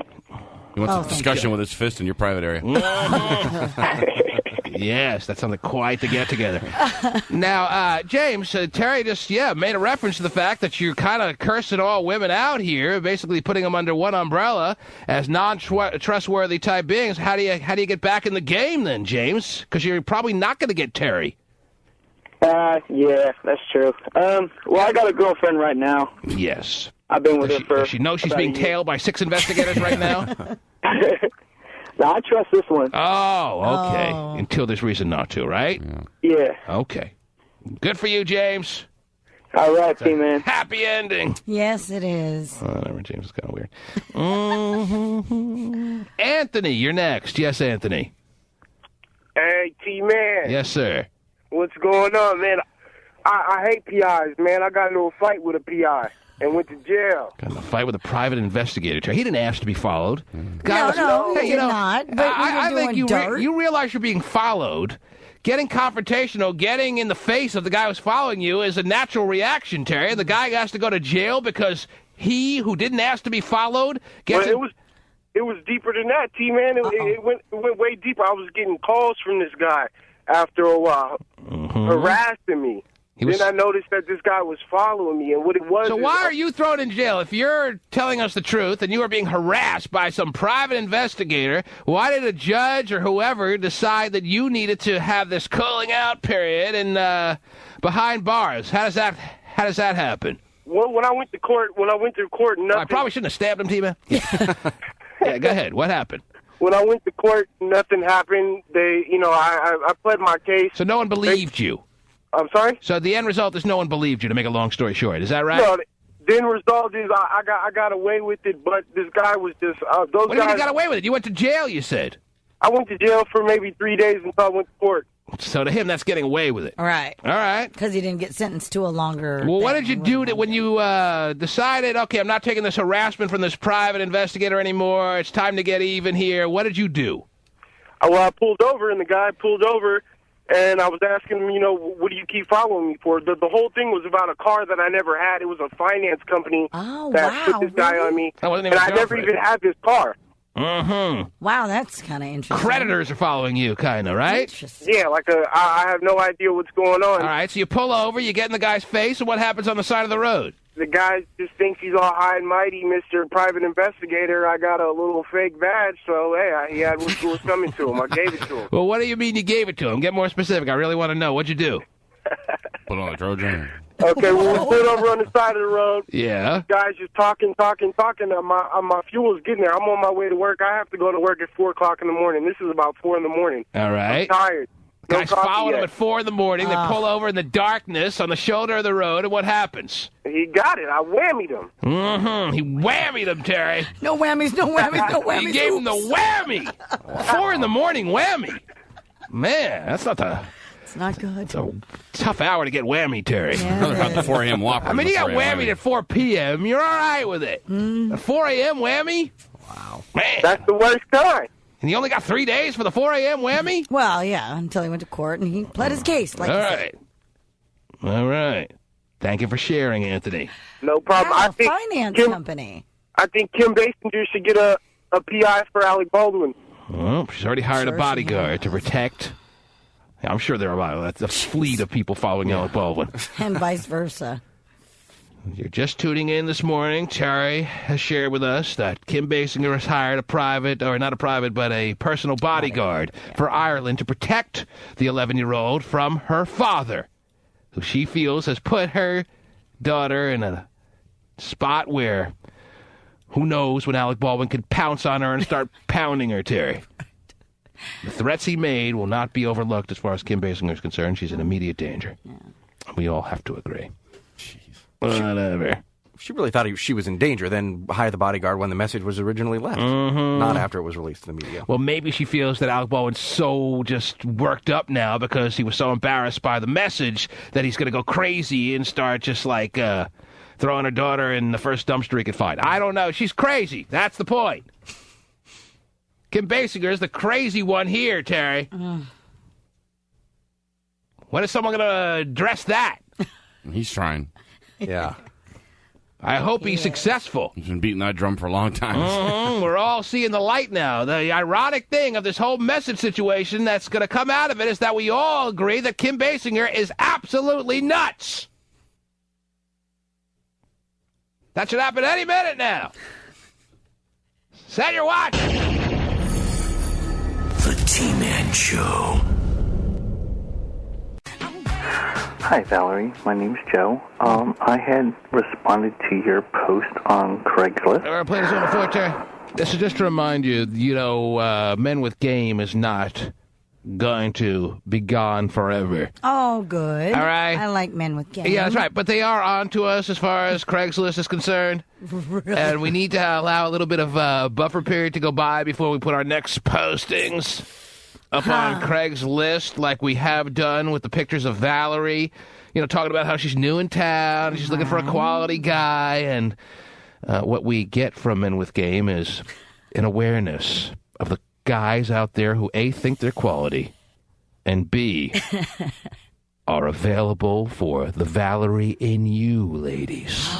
The Valerie in you. That's deep. Yes. I am 6 foot, brown hair, brown eyes, 210 pounds, very honest, loving, caring, and sincere, and romantic at heart. Already, I just know he tortures cats and is capable of all kinds of danger. This is how I envision our first date. You ever play this one? I call you up. I don't think so. These are some of the ones, I guess, that didn't make the cut. Oh, Because this didn't make the cut. Wow, he's so damn boring. I mean, do you hear the guy? You tell me this should make the cut? Well, he's got... He does like to whisper. Yeah, he's got that creepy little... Yeah, whispering guys, creepy guys, boring, creepy, doesn't really make the cut. And I have you get dressed up nice. Wow. I tell you, he's a powerful man. He's already having her getting to the point where she's got no choice but to dress up nice for him. All right. Yeah, first date. I have you get dressed up nice. I sent a team of men over to enforce that situation. You will receive your gown in 2 hours. Be ready. It's pretty interesting. Yeah. I have you get dressed up nice. This is how I envision our first date. Yeah, right. I call you up. Oh. And I have you get dressed up nice. I come to your house with beautiful white lilies and white carnations wrapped in baby's breath. And I'm already noticing that you've let me down. You're not dressed up nice enough. Oh, not good. We're getting started off on the wrong foot here, Valerie. Creepy. Yeah, definitely that. But hey, remember the baby's breath. Do guys realize how scary they are? With beautiful white lilies and white carnations wrapped in baby's breath. Oh. I hand them to you. That's creepy in itself. Why do they call that little flower baby's breath? Yeah, I always hated that name. I don't know. Nasty. Unnecessary. Come up with a new name. Fragile, precious. With beautiful white lilies and white carnations wrapped in baby's breath. I hand them to you, give you a big hug hello, and ask you how your day is. Great. What do you care how my day is? You haven't met me before. Why would a guy be interested in a woman's day when he first meets her? Yeah. Well, me and Susie had lunch. Mm-hmm. Yeah, I don't remember that. I love Susie. Yeah, Jesus. Why don't you ask her how her life has been up to that point in 30 seconds or less? That would make more sense. They even screw up their fantasies, huh? Yes, yeah, exactly. They don't even know how to do a fantasy, Terry. Jesus. You understand my point? Why would he choose care? Why would he care how her day has been when he hasn't even met her before? I think he's just trying to impress her with the fact that he's he an cares. Idiot. And he's Men don't realize how big an idiot they are normally. I know He's that. already in love. Yeah, he's just trying to, I ask you how your day has been. If she sits there explaining her day to him, she's a bigger idiot than he is. He's showing interest. She doesn't exist, right? Okay. That's right. Yeah. In reality, Valerie doesn't exist. So Valerie will not be telling him how her day was. Right. That's the point, though. He gets to choose what he wants to do in his fantasy and still screws it up. Right. It's unbelievable. The fact that this guy has every detail already mapped out in his head on how the first date's going to go to the letter is so damn creepy that I hope he has some inkling of that. But I know he doesn't. All right. He's going to omit the part where he throws her in the dungeon at the end of the night, Terry, and locks her away with 16 other women that he has found on Craigslist. Wow. I hand them to you, give you a big hug hello, and ask you how your day is. It was great. Proceed to go to Until I saw your ugly ass. We proceed to go to a beautiful restaurant overlooking the water. Have a beautiful Italian dinner, candlelight. Guys love, in their highlighting of how the date's going to go, they love to promote wine and Italian food. Mm-hmm. Why do guys have the same idea in mind? Bottle of wine. I'll get some rigatoni down your throat. They think it's so romantic for some reason. I have no clue. Have a beautiful Italian dinner, candlelight, beautiful wine. Awesome conversation. See, there's the wine. Awesome conversation. Well, how can you not with this guy with the soft-spoken voice? Well, unfortunately, this guy didn't have a radio show, so he couldn't have a spree. So this is his only thing that he knows how to do. Call over Luigi, the waiter. Get more wine. Have a beautiful Italian dinner, candlelight. Yeah. beautiful wine. Beautiful. Awesome conversation. Ugly wine. Awesome conversation. Waiter, Luigi, this is ugly wine. Send it back, please. You don't like the bottle. We ordered beautiful wine. Get it right. Beautiful wine. Yeah, this wine was a model in Europe. This wine was beautiful at one point, but it's past its time. Have a beautiful Italian dinner. Yeah. Candlelight. Beautiful wine. Awesome conversation. Wow. We have dessert. Not beautiful dessert? No, I mean, that's because, let's be honest, go down the list. You've had awesome conversation. Oh, awesome. Beautiful wine, beautiful dinner. Yes. And just dessert. Oh. Yeah, where's the Kind fun of a adjective? letdown, isn't it? Where's the spunky adjective before dessert? This guy has a spunky adjective for everything, and he let me down on dessert, Terry. Well, And super cool dessert. I mean, give me something. Stay consistent. delectable dessert. Have you heard the guy? No, I know. Let me go back a little bit and show you how he has a spunky adjective. Proceed to go to a beautiful restaurant. Beautiful restaurant. Overlooking the water. Beautiful water. Have a beautiful Italian dinner. Beautiful. Candlelight. Sweet. Beautiful wine. Beautiful wine. Awesome conversation. Awesome conversation. And dessert. We have dessert. What a letdown. Yeah, that is kind of a letdown. After all that build-up. Really? Really? Yeah, here's your creme brulee. It still is dessert, though. Dessert speaks for itself, is what Steven's saying. Oh. Steven he's a dessert expert. And he's letting you know no spunky adjective is going to add anything to dessert. I like to creme my own brulee, please. Just hand me the torch. Is that what you're offering, Steven? Yes. I see. Yes. I see your point now. He seems like a nice guy trying hard, Whatever. you know? Come on. He's an absolute psycho who has no hope. That's what I hear. You hear a nice guy. I hear danger for any woman that may wind up face-to-face with this guy. He's had troubled relationships. He's not, he's kind of shy, awkward, can't get it done. But I will concede my point on dessert with you. You have that 1-1. All right? Okay. Beautiful wine. Awesome conversation. We have dessert. Okay. I feed you dessert romantically. Oh, he's going to feed her dessert, Terry. Wow. Yeah, I bet he will. Here, have another spoonful. Right. Jeez. Okay, I don't like to eat this fast. All right, never mind. How do you feed it romantically, I wonder? Yes. Oh, yeah. He's not only going to feed her dessert. He's going to feed her dessert romantically. Okay, I'm going to put some of the cobbler on my tongue. You're going to slide it over to your tongue. Isn't this romantic? Everyone else in the restaurant is looking at us. We must be doing something really romantic. That's just not right. It's the cobbler a la mode. This is a single guy out there, Terry. This is what's available in the single world. So my suggestion is go home and be really sweet to your husband. Oh, yeah. All right? We have dessert. Yeah. I feed you dessert romantically. After that, it's dark. We go to the beach, and we take a nice long walk on the beach. Man. Hand in hand. All right. Then I drown you. By the water. Exactly. That's the most likely thing to happen.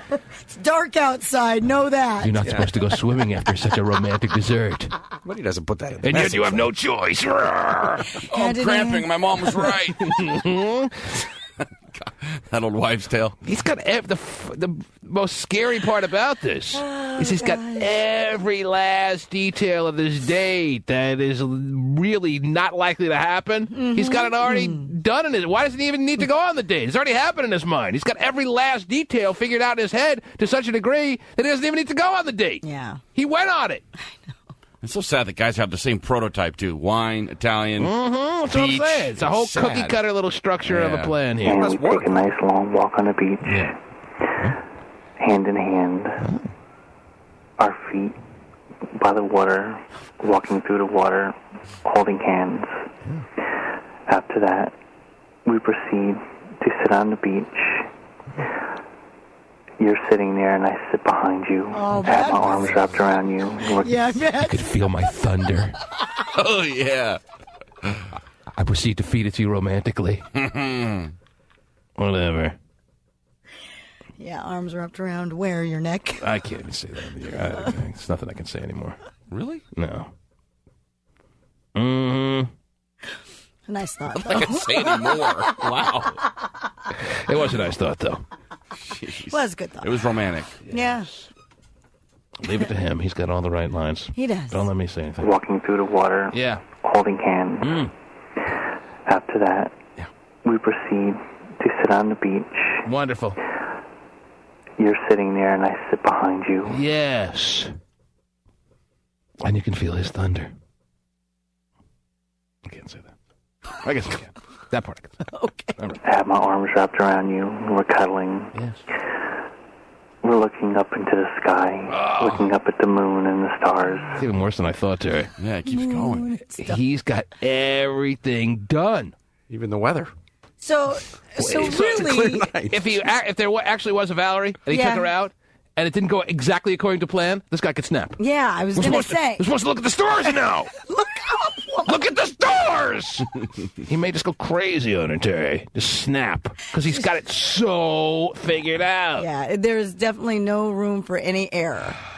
Definitely not. Well, but she says to him, what are we going to do on our night out, right? Does any woman call this guy back? Be honest. Does any single woman, be she hot-ass woman, be her completely unattractive, somewhere in between, can any woman call a creepy-sounding guy like this back, yes or no? Is any woman out there going, T-Man, I can't believe what you're saying. This guy sounds like a diamond in the rough. What a catch. Unbelievable that there's a guy out there with such romance just bursting from inside. Believe it or not, yes. No way. Wow. Women are not that stupid. I'm not. I'm saying to be able to see through the fact that this guy has barely left his cave his whole life. I understand, but believe it or not, there is at least there's a small percentage of women out there who, like you say, are saying, T-Man, he does sound like a really romantic guy. I'm that type of woman who likes everything all planned out. It sounds good to me. If you like to wake up in the lake in a sack, well, then maybe this is the guy for you. But most of the responses they get are, I want to do you. Right, right. So this is different. If I'm a woman, I would feel much better going out with the guy who says, I want to do you, as you just put it, than this guy. We're looking up into the sky, looking up at the moon and the stars, listening to the water crash on the beach. Very romantic setting. I look at you, you look at me. In case you've forgotten, it's a very romantic setting. And it gets even more romantic now that you're looking at me. But why would he go to a beach that's not romantic? Of course. But also remember, they're going to call back. That doesn't mean they go on the date right away. They'll start up a little conversation and call this guy back. He'll get a call back from some woman. He'll get no calls back. I look at you, you look at me. We kiss romantically. Oh, boy. Here we go.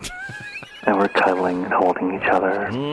Kissing. Oh, some woman loves it. I tell you. Read the sign. No cuddling on the beach. Sorry, I'm kind of garlicky. Italian gets me every time.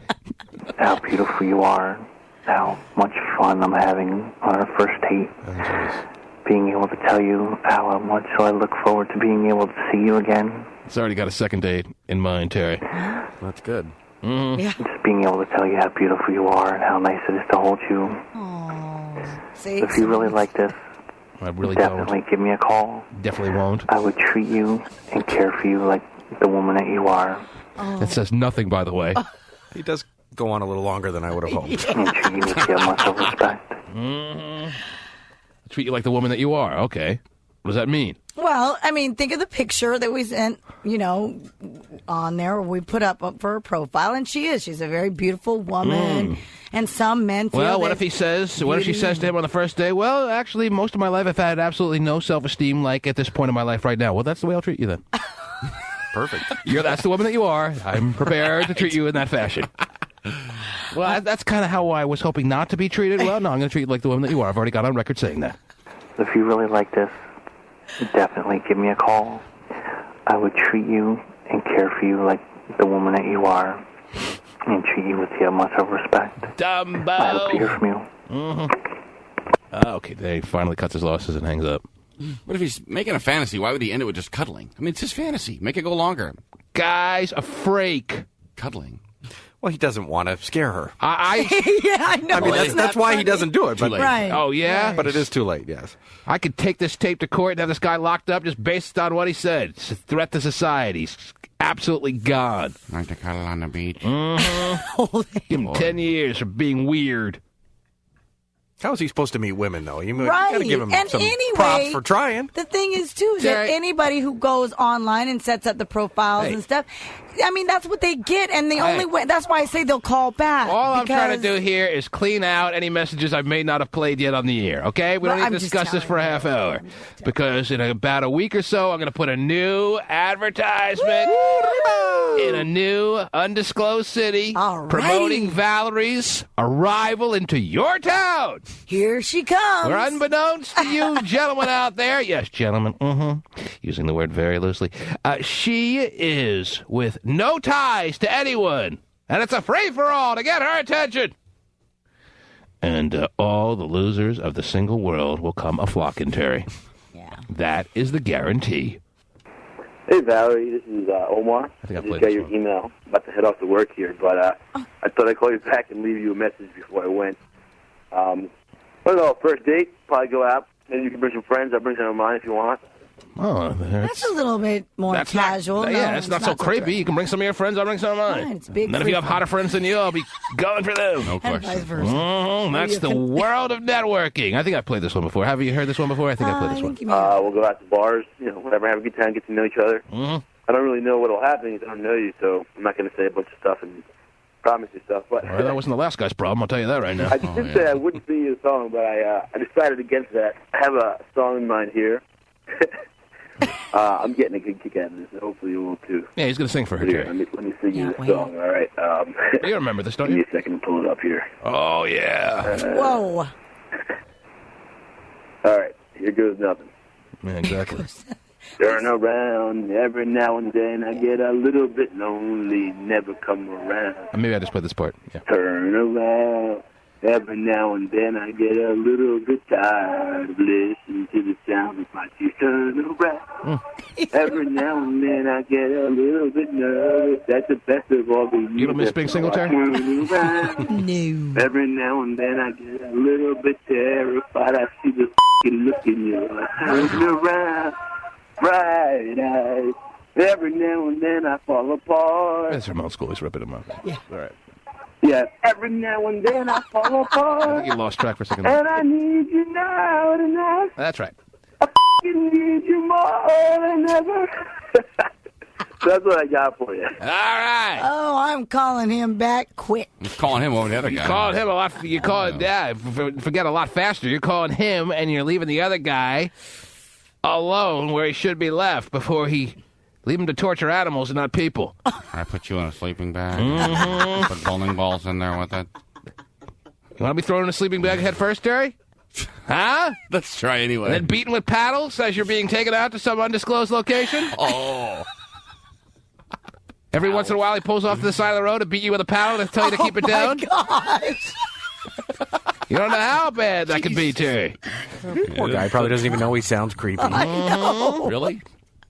He needs somebody. He needs a friend like you guys to tell him. So I absolutely agree that he has no idea that he sounds creepy. He's actually just trying to sound really mellow and serious and sincere, and it comes across as... And psychos don't know that they're psycho, and serial killers think they're doing the devil's work. Come across. There you go. What else is going on in the world, please? Oh, gosh, in Colorado. Oh, and by the way, don't let me forget. Oh, jeez. I am going to ask you here about your home pornography tapes. I'm playing messages for Valerie, Terry. Well, I know. Every now and then I get a little bit terrified. I see the look in your eyes. Turn around, bright eyes. Every now and then I fall apart. This is a real guy, at least, Terry. True. Well, Still a loser. Well, not like the other guy. But a real guy. Either, but he's a real, genuine loser. He's all right. He knows where he stands. Yeah, but don't change the subject. So be prepared. I'm prepared right now, Terry. Are you? I was prepared to tell you 2 weeks ago when I brought it up to you. All right? Well, I'm more than happy in sharing my stories with you. Okay, would you rather share your story now, or would you rather... Whenever you're ready. I'm ready. I could have said it 2 weeks ago. I could say it now. I could save it for the after show. Oh, wow. That'd be a good one. Which won't be taking place today. Tomorrow at the earliest. I mean, maybe we'll do a 5-minute after show tomorrow. Okay. Break the ice slowly. All right. Because I don't even know what they want from me on this after show. They expecting me to juggle? Maybe. Okay, so... I'd like to see that. So would I. We'll throw the ball. Chainsaws. Okay. Well, Cherry, you ready for the story now? You built it up so much, I'm trying to even remember what it was, and I'm trying to make sure that it clears any high bar you've set for it. My gosh. All right, well, here it was. It was actually a week or so ago now. When did I bring this up to you? About this, I brought it up. When I brought it up, it was the day after it happened. Right. I was prepared to tell you about it because the details were fresh in my mind. And I don't know why I didn't tell you then, but you were supposed to remind me at some point during that show. And you never reminded me, and now here we are a week later, you finally remembered. Right. Okay. Got it. And it pertained to me going on record saying 99% of the people out there these days at age 35 or younger have some home movie kind of sex tape of themselves and a girlfriend, or if you're a girl, you at least have at some point in your life made some kind of sex tape. All right? Mm-hmm. Now, I am no different than anyone else out there. I have multiple sex tapes just between me and my wife. Okay. Wow. All right? Now, it was interesting that I brought that up a couple of days earlier than the day I wanted to tell you the story, because a couple of days later, the day before I wanted to tell you the story, if you're following any of this now, I got it. I'm getting ready to fall asleep. Now, in my house, I go to bed around 10 o'clock because I have a job I have to get up for early in the morning, Terry. Maybe you've heard of it. Yeah, that's right. I think so. Okay. So my wife stays up later and watches TV. All right? Got it. Not some hardline husband who says, you go to bed when I go to bed. Well, I've tried that. Didn't work. Anyway, so she's out watching TV. Then all of a sudden, I'm about to fall out. I'm about to, like, drift into that deep sleep kind of thingy. And all of a sudden, she's at the foot of the bed. What is the foot of the bed? The foot of the bed? Whatever that means. Where your she's feet like, are. Well, no, that she's not at the foot of the bed. She's like at the side of the next bed? to you. She's at the breastplate of the bed. The breastplate. All right? So she's next to you. So I'm kind of startled because there I am, falling out, and all of a sudden she's standing there with the video, whatever you call it, the recorder, the video camera. Mm-hmm. Yeah. She's got the video camera in her hand. And I'm like, wow, it's a weird time to get all... Gee, honey, I'm not ready for this. All worked up with this kind of idea. Well, let's go. But that's not why she came to the foot of the breastplate of the bed. Okay. So I'm kind of groggy, and I'm like, what's going on? And she's like, well, I just wanted to let you know, or how'd she phrase it? She said, I just wanted you to have one chance to watch these videos one last time before I erase them. I go, what videos are you talking about? She goes, our sex tape videos. I don't think she put it that way, but that's what she was implying. Right. The footage we have of you and her, and we had like 3 or 4 different things on tape, on like 2 or 3 different little mini cassettes, mini video cassettes. Okay. That we had from like going back. I mean, I've been with Angela now since like '99. Right. All right? Got it. So there were 3 or 4 different times, and that's a small number. I think it's probably embarrassing that we only have 3 or 4 times we put it on tape. But none, so. There were 3 or 4 times. You're lying. There were 3 or 4 times, and she, I guess, while I was in bed, reading, falling out, she was finding them and then deciding, without even considering me, without even taking me into account as far as a conversation about it, she had decided she was going to erase them. Because she came to me and said, I'm going to give you one last chance. I just thought I'd give you one last opportunity to watch these before I erase them. I go, what do you mean? You're not going to erase those. And she said, oh, yes, I am. Oh, yes, I am. And I said, why? And in the back of my mind, I'm thinking, I don't want to bring it up because I don't want to make things worse, because I'm thinking I have a chance to salvage this. Right. I'm thinking she heard me talking about it on the air the other day. She heard me talking about how I have, and I know where they are. Right. And that's why she's doing this. So she may have just forgot about them. Yeah. And I'm kicking myself for even saying, bringing it up. Yeah, going in my mind, I'm kicking myself for even bringing it up on the air because I never want these things to be erased. So she says, well, that's not what she uses as an excuse, though. She says, with all the videos that are getting out there with Kim Kardashian and who's the latest one? Elsie from the Hills, and she has to deal with all that. I'm like, you're not Elsie from the Hills. You're not Kim Kardashian. You don't have to worry. It's just little old me here. What are you worried about? Little old me. I said, I'm like pleading with her. I'm half asleep. I'm pleading with her. I'm like, don't erase our sex tapes. I'm like, I want to watch these when we're 60. She's like, no, I'm trying to use any excuse that at least will give me some... When we're 60. When we're 60, I want to sit down and watch these and remember the day. Honey, remember? And she's like, no, I'm giving you one last chance to watch them, and then I'm erasing them. And your chance was like you had to get up now and watch them at 10 o'clock. Well, she's perfect doing it at that time. This is rational to her at this time. You got one last chance to watch them, and then they're gone. And I knew not to say, okay, I'm going to watch them one last. She's like, do you want to watch them right now? And I'm like, no. because I knew that would be signing off on letting her erase them. Right. I'm like, I'm not watching them one last time. And by the way, I have every emotion of everything that's on that tape in my mind anyway, which I shouldn't have said because she said, well, if you have that, then you don't need the tapes. Ooh. But do you believe this, Cramp, that without my consent, she is, whether I like it or not, going to erase these tapes? And I'm not about to, chase her around the house, Terry. Maybe that's really what she wanted. And then cornering her, taking her down, and wrestling these tapes away from her. Ooh. I wasn't about to do that at 10 p.m. Then turning on the video camera after I wrestle her down. Saying, hey, we got a fifth tape now. Yeah. I wasn't about to do that. So I made it like I would be very disappointed if she erased these tapes. And I thought maybe I left her with so much guilt over how I felt about it that she wouldn't erase them. The next morning when I woke up, I said, hey, first thing I said, you erase the tapes? Oh, yeah. Really? Oh, yeah. Wow. Mm-hmm. She just went for it. Without my consent. I was a party. I was an equal participator in that, what was on tape there, and I didn't have a say in my own damn sex Well, tapes. she gave you They're a chance. gone. She gave I you got a no chance. sex tapes. Here I was saying 99% of the people out there, I got a sex tape. She's just thinking of the safety. She doesn't want to see you guys on YouTube or anything like that. Whatever. I can understand where she's coming from. Yeah, so did I when I had the tape. Oh. That was uncalled for. So they're officially gone? Are you sure? That's what you told me. I know. Well, that's what I'm asking. That's why I'm saying. Are you sure? I'm 95% sure.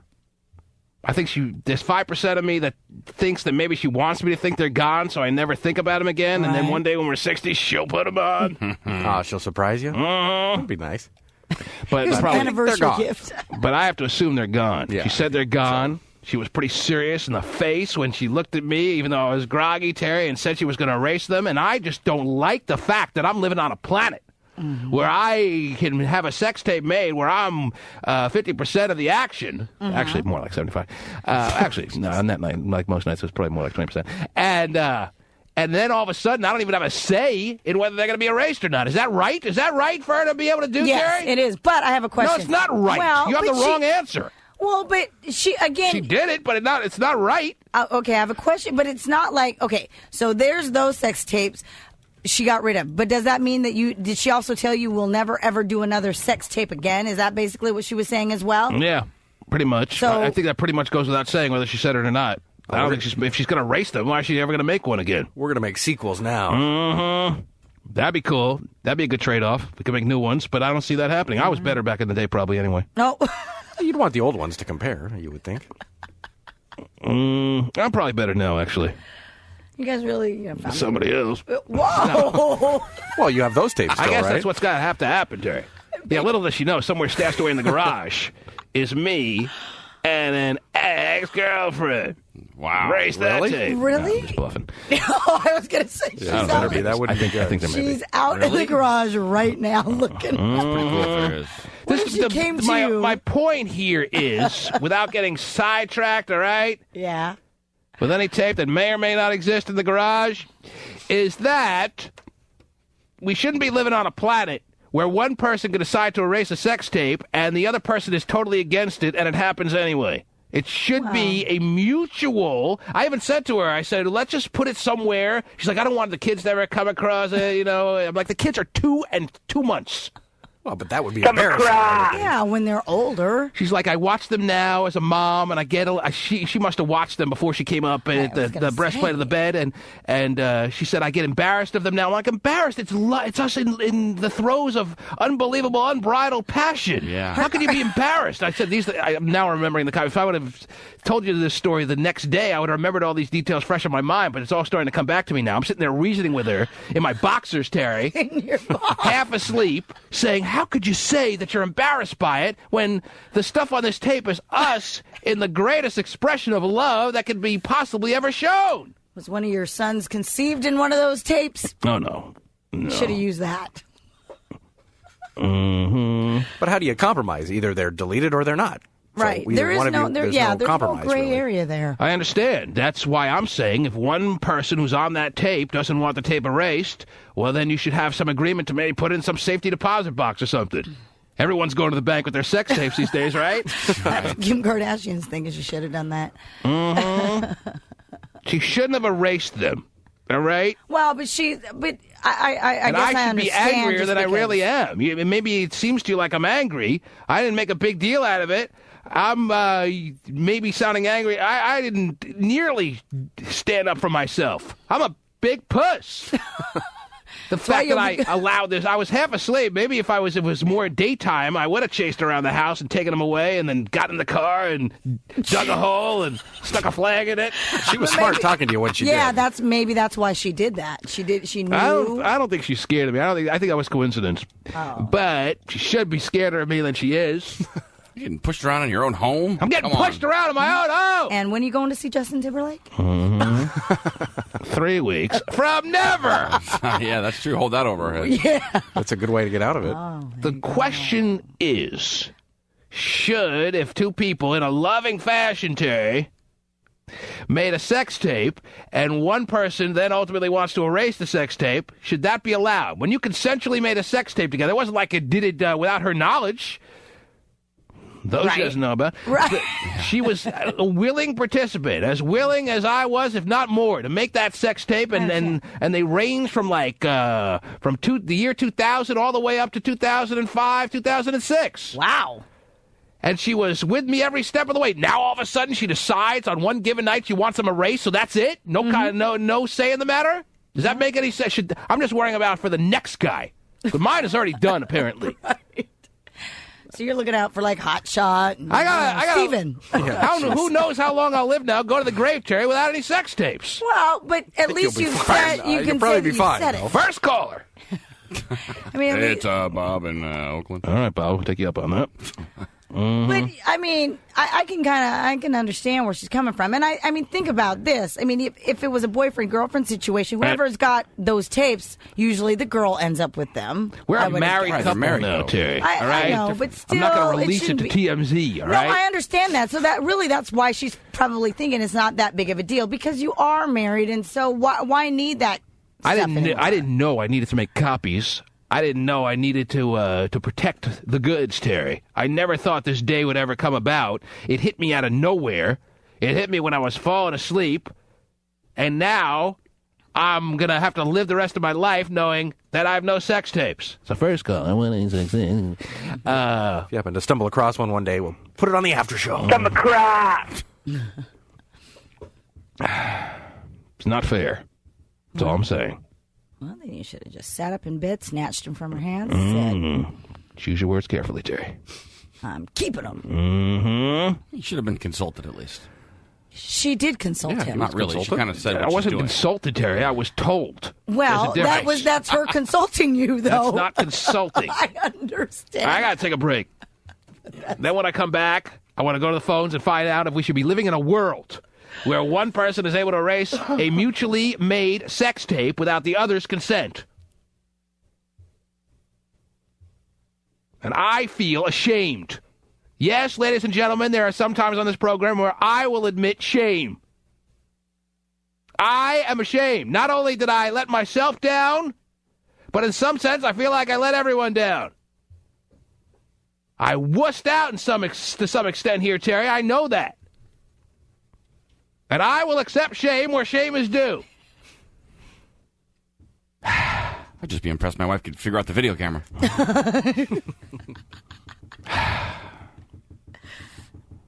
I'm embarrassed. I don't know what to do about this now, Terry. Well. Just go to a break? Sure. All right. Is that what you need to do? Mm-hmm. Take calls now if you want. I have no time. Okay. I'll take a break. Well, hang your head in shame during the break. That's what I'll do. If it makes you feel better out there, I will.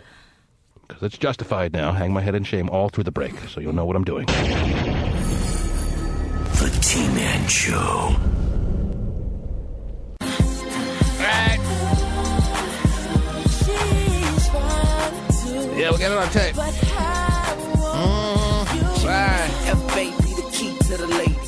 Okay. Terry, you've heard the song before, right? I have. All right, good, because I have things to talk about. Yeah, okay. All right. Got it. Now I don't have a sex tape.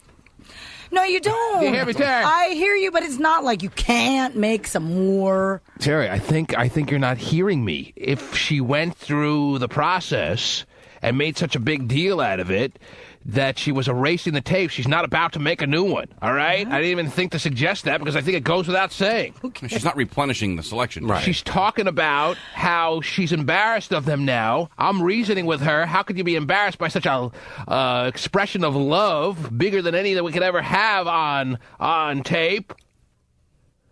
And she ain't buying it. Part of your life is over. Part of my life is over, Terry. One of the best parts of my life is now been eliminated, erased from existence. Back when I thought you were hot, doing you? Mm-hmm. Oh, I think she's hot now. Oh, yeah, we all do. Yeah. Mm-hmm. Oh, we all do. Wow. Really? We all think our own wives are But hot. my question, and I'm way behind on time. I should be calling her. I'm going to call her. One of these minutes. All right. I'm so pressed on time. I have people waiting forever. I got to give them a chance to speak real quick. Dennis in San Jose, what do you got? Quick. I got this, you know how she's erasing your sex tapes, well, I figure you should go wake her up one night and tell her you got some tapes you want to erase yourself. And have that be, something that's embarrassing you recently. You don't want that to get out. What if I were to, good point. What if I were to go when she's falling into stage 5 sleep, Terry, and hit her out of nowhere with, hey, you know this wedding tape? I'm kind of embarrassed of it. Not that I am. By any stretch of the imagination, or maybe a little. I think wedding is a little bit different than sex. If Gilbert's dancing on there, you should be. Hey, all that matters is, yeah, fine, it's a little bit different than sex, but all that matters is it was a tape that was important to me. If I were to go to her and say, I'm erasing a tape that's important to you and you have no say in the matter, how would that be, Terry? How would that be? Answer me! She comes to me when I'm half asleep. I get wakened in a groggy kind of moment where she hits me with this. I'm like, what's wrong? What's happening? Is one of the kids on fire? What's going on? One of the kids on fire. I just decided that now that I'm a mom and that's understandable. And I watch these tapes, I get embarrassed that knowing that they're there with all the Kim Kardashian stuff and how horrified she was that her sex tape got out there. I don't want to take any chances, and I just want to erase these tapes now. So I'm giving you an opportunity to watch them one last time. It wasn't even a discussion. All it was she woke me up so I could have one last opportunity to watch it one last time before she erases it. The erasing part was a foregone conclusion. That wasn't a subject for discussion or debate. All right. Excuse me. She You're frothing at the mouth thinking about it. I'm upset. Not frothing in the mouth. Anyway, she had already made this decision. She was just allowing me. Oh, how generous. But you knew you're not going to hop up out of bed and have a viewing party at 10, right? And the reality is, even though she phrased it that way, that I'm giving you one last time to watch this, she just wanted to put it on the record that she was doing this so that if at any point I went looking for it, I wouldn't be able to say, well, how did you not even tell me about it? This way she could say, well, I told you about it, even though she might as well not have. Right. Because I had no say in the matter anyway. You believe this crap? You want to live in a world where someone can erase a valuable tape of yours without having any say in the matter? Is that what kind of world we're living in? But if you're married and you live with that person every day, you can, I can understand. And plus, she's right. You do kind of change a little bit when you become a mother and stuff like that. Whatever. Can't erase the truth. You performed like a star way back. Oh, yeah. A year ago. Don't hide from who you are.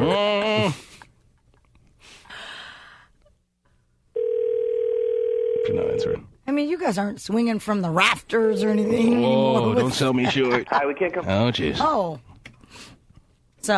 All right. She's refusing to answer the phone. Who is that guy? I've had the same voicemail message for about 10 years. Well, do you feel the need to change it? No, obviously not. All right, then. I would answer it, Terry. but why? Well, then why complain about it? Yeah. I'm not complaining about it. I'm just listening and realizing that I sound a little different. Oh, that was me. Okay. Mm-hmm. Jerry in Millbrae, you're up. Hey, man, I'm with the 5%. I think she kept at least one video or solid all the videos into one. You think that she wants me to think they're erased, but they're really somewhere that only she knows about now. you got to look for the movie you wouldn't watch or the kids would watch. She's got it under that cover. So it wasn't good. It wasn't good enough for it to be a tape that only we knew about. She wanted it to become a tape that only she knew about. I give that a 5% chance, Terry. 95% chance she did what she said she was going to do and erase those tapes. And if she didn't, and she's listening now, then there went the 5% chance because now she's erasing those tapes. I think they're What she got scheduled this week? I don't know what she has scheduled. She could be somewhere. I guess that's always a chance, right? She could be somewhere. Yes. Today's your day to leave. Call the PI, see where she is. Right. Not the post-intelligencer. Wait, Dave was one. He'd be Magnum PI.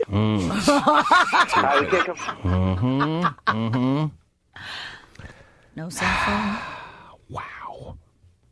I want a woman's comment on this, Terry. All the guys are calling in with their thoughts. All right. Layla in Concord, you have a thought on this, or you call for something else? Actually, I've been on hold for so long, I have a couple thoughts. I'm sorry to keep you on hold so long. Now you're here. What can we do for you? Well, my thoughts is I can almost guarantee that she didn't destroy the tape. So you think it's spoken from a woman's mind, Terry. She thinks it's a better than 5% chance that even though she made a big production out of waking me up and letting me know the situation, you think there's a better than what percent chance that this tape still exists, even though the next morning she clearly told me she erased it. Nope, she didn't erase them. That was just a threat, just to see what your thought of it was. Believe me. But the next morning, I know how my mind works. And then when I fell back to sleep, I was thinking she won't erase them. But the next morning, when I asked her point blank, she said absolutely she did erase them. They're gone.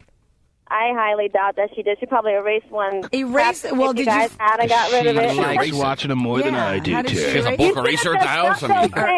And store a copy of it in the garage, and then let her destroy the other ones. I mean, she threw it away, later on down the year, just give her the copies of that. She told me she was not just going to throw them away. She was taping over them. She was just going to purposely hit record and tape nothing so she could tape over them. It's pretty serious. And they're not that long. They're like each installment was like there were like 3 or 4 of them, and they were like maybe 8 to 10 minutes long each. What a champ! Wow, yeah, you last a long time. So she was willing to she was willing to put in 40 minutes time to erase them and tape nothing, tape a vase or a vase, whatever you call it.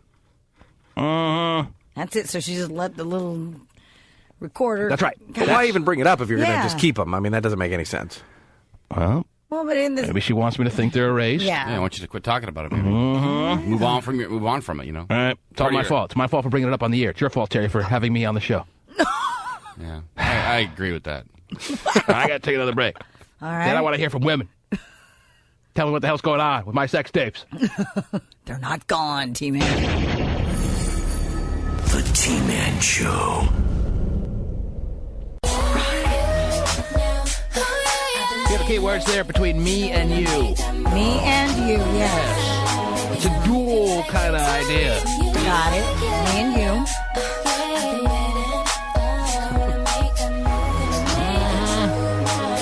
That makes sense to me.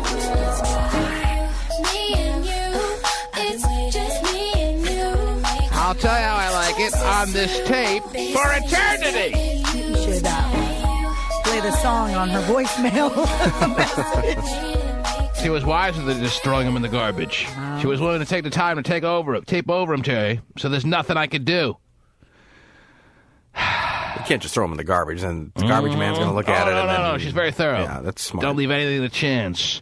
And then she probably made sure that the 40-minute tape of the picture frame was in perfect focus, and that the sex tape and the existence of it is completely gone. It's a shame. Goodbye, sex tape. Goodbye. I never really got to say a proper goodbye. Yeah, I know. It's sad. It really is sad. But it's not like you were watching it every day anyway. Right. I mean, that's the point. It wasn't like I was watching it every day. If I was watching it every day, I could see her getting irritated and eventually saying, okay, something has to be done here, and I can't even include him on the conversation. I hadn't watched it probably in over a year or so. Some of those installments I didn't watch for years. And it wasn't like it was like, it was so hacked done. I wasn't even on a tripod. It was in my hand most of the time. So it was the Ray J type thing? Yeah. I think Ray J at some point put it on a tripod. Did he? Oh. I think he is a tripod. Have you ever seen the tape? Dee Dee from Milpitas. Good morning. Good morning. How are you? I'm fine. How are you? All right. Thanks for asking. What can I do for you? I had a comment on your wife erasing those tapes. Go ahead, Dee Dee. I think your wife is very smart. And why would you come to that conclusion based on the situation? Because just because you're married now doesn't mean you'll always be married. If she did it for that reason, well, that's even worse than I thought, Terry. First of all, she's married to me for the rest of her life, whether she likes it or not. Wow. Can't erase that. You might get mad. You never know what's going to happen. Whatever. No, that's not why she did it. You're going to get mad. Yes. You just, Dee Dee, all right, whatever. I guess there's always that chance. But... Well, you don't think about that. Sorry, I'm not going to be calling Valerie one day as a single guy. Valerie. I'll leave her the right message. Italian dinner. Walk on the beach. Wine. Beautiful bottle of wine. Awesome conversation. T-Man walking on the beach with her. If you're just tuning in, and yes, it hurts to remember, Terry. I should have told this story last week when it was fresh in my mind. I would have been on from it already. All right? Sorry. But it was a week or so ago. It was about a week and a couple of days ago that I was fading into sleep, 10 o'clock at night. Night-night. All of a sudden, I get a little tap or something that jarred me asleep. Honey. Jarred me awake. Honey. Yeah. Wake up. Just like that. And she has the video camera in her hand saying, hey, I just thought maybe you'd want to watch this one last time because I'm gonna erase all our sex tapes. I'm like, what the heck? What? No, it's all right. Nothing worse in this world than erasing a memory. That's my... Oh, your memories are not erased. Yeah, You'll they keep are. them deep inside your mental brain. Guess what? My mental brain. Guess what? What if one day I'm not as sharp as I would like to be, and my memory starts slipping from me? I told you I wanted to watch. I told her this. I'm reasoning with her like an idiot in my boxers, half asleep, trying to figure out what the hell's going on, wondering if one of the kids is on fire. Why she woke me up when I'm trying to go to sleep for the next day's show. And she woke me up to tell me she's erasing this. I said, I want to watch this when I'm 60. Why? How can you erase this? Nothing worse in this world than erasing a memory. Well, but if you're at that point where your memories are your capacity of remembering things is fading already, just by seeing that doesn't mean it'll jog your you'll of course you won't even know who it is. No, who is that guy? Well, if someone in the home, one of the people there, tell me that's you, Mr. T-Man. That's a great guy. Look at those hips. I've never seen anything like that. Wow. Supposed to use your hips during sex? Mm-hmm. Always a bonus. 1-866-663-T-Man is the number to call. Mark in Renton has a thought. Yes, Mark. I'm just out going to the phones to find out if we want to live in a world. That's all I really want. I don't need people's analysis of this. I know where I stand on this. I know I was a wuss. I know my memory, one of the best memories of my life is now gone. Like it never happened. Doesn't it happen every time you two meet in the bedroom for that loving moment? Never on tape again, Terry. Regardless. One of the best memories of your life. Right. That's right. One of the best memories of my damn life is gone and I didn't even have a say in the matter, so I don't need your analysis on this. I just want to know if we want to live in a world where one person is able to strip another person's memory right out from under them without even any discussion. Because there wasn't any discussion, Terry. I had no say in the matter. Yes, Mark, go ahead. Mark, I got a story for you. Go ahead, Mark. So I'm in the kitchen making dinner. Got the family over. Mark is Kids are in the living room. Sounds like a speaking spell. Yeah, he does. They're going to play video games or whatever. Yes. And the freaking remote, I've got the tape of me and the wife in from the night's prior enjoyment. Anyway, the remote control accidentally gets hit. Next thing I know, I hear some noises, and one of my kids is like, there's like some lady making noise. And like your wife was actually making noise. Right. So, Mark, your story is that your kids hit a button that accidentally put on your sex tape that you made the night before with your wife, and that's a horror story, and you're saying that it's... let me finish. Okay. So the wife... I pretty much got the gist of it, Terry, but he wants to give me more. Go ahead. The wife sees it. She runs over to the machine. So did her kids. Hits the eject button, starts ripping the tape. I'm like, oh, my God, no! Oh, jeez. How did you do that again? So anyway, I'm like, oh, I'll take care of it. I get it out of her hands, and I thought it was destroyed, but little did she know that I went. Immediate emergency surgery, Terry. And he was able to salvage the tape. I salvaged the tape, and my point is, yes, all mention of their sex tapes. The point is, if you want to keep these sex tapes, you never know when your wife or your girlfriend is going to get it in her mind for whatever reason at an impulsive moment to erase them. So if you really want to keep them for the rest of your life, you better take it in your own hands to do something about it. I will never be able to do this, Terry, because our sex tape making days are obviously over. So much, but for those who want to learn from me, and learn from the error of my ways, Terry.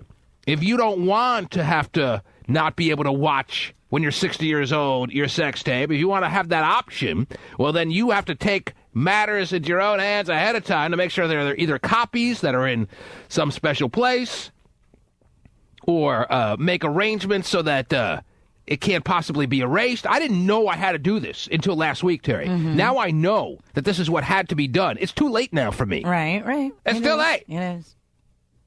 These were sex tapes that we made all through the years. There were only 3 or 4. But I met this girl when she was 20 in 1999, Terry. Yes.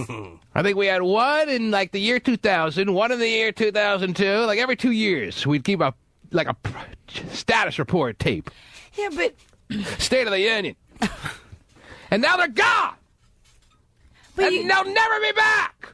But you're... And that's sad. A memory is something that should never be taken from you, Cherry, especially when it's on tape.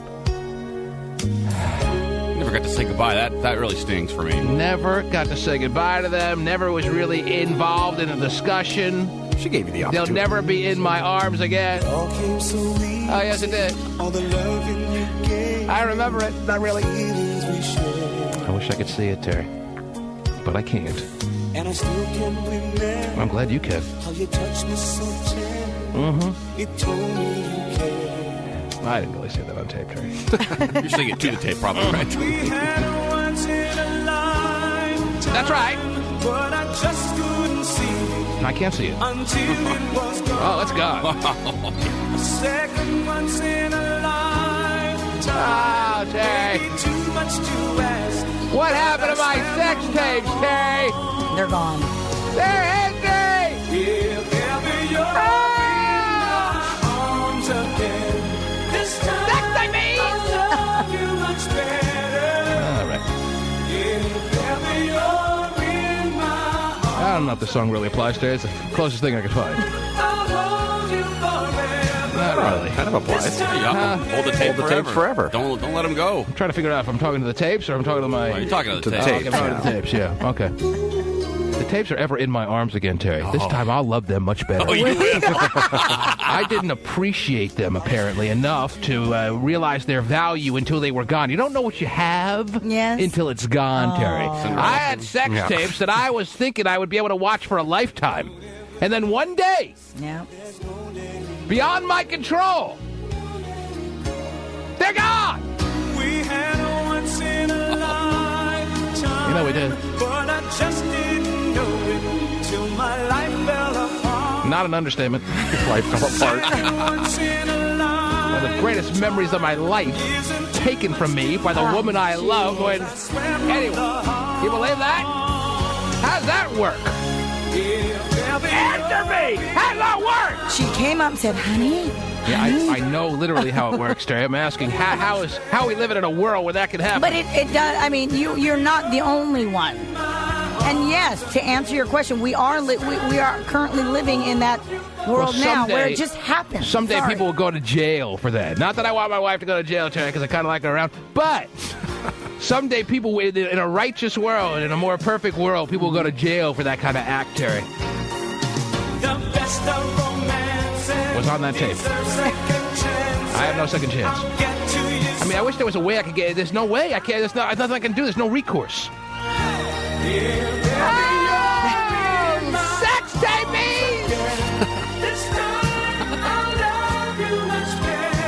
I didn't know what I had.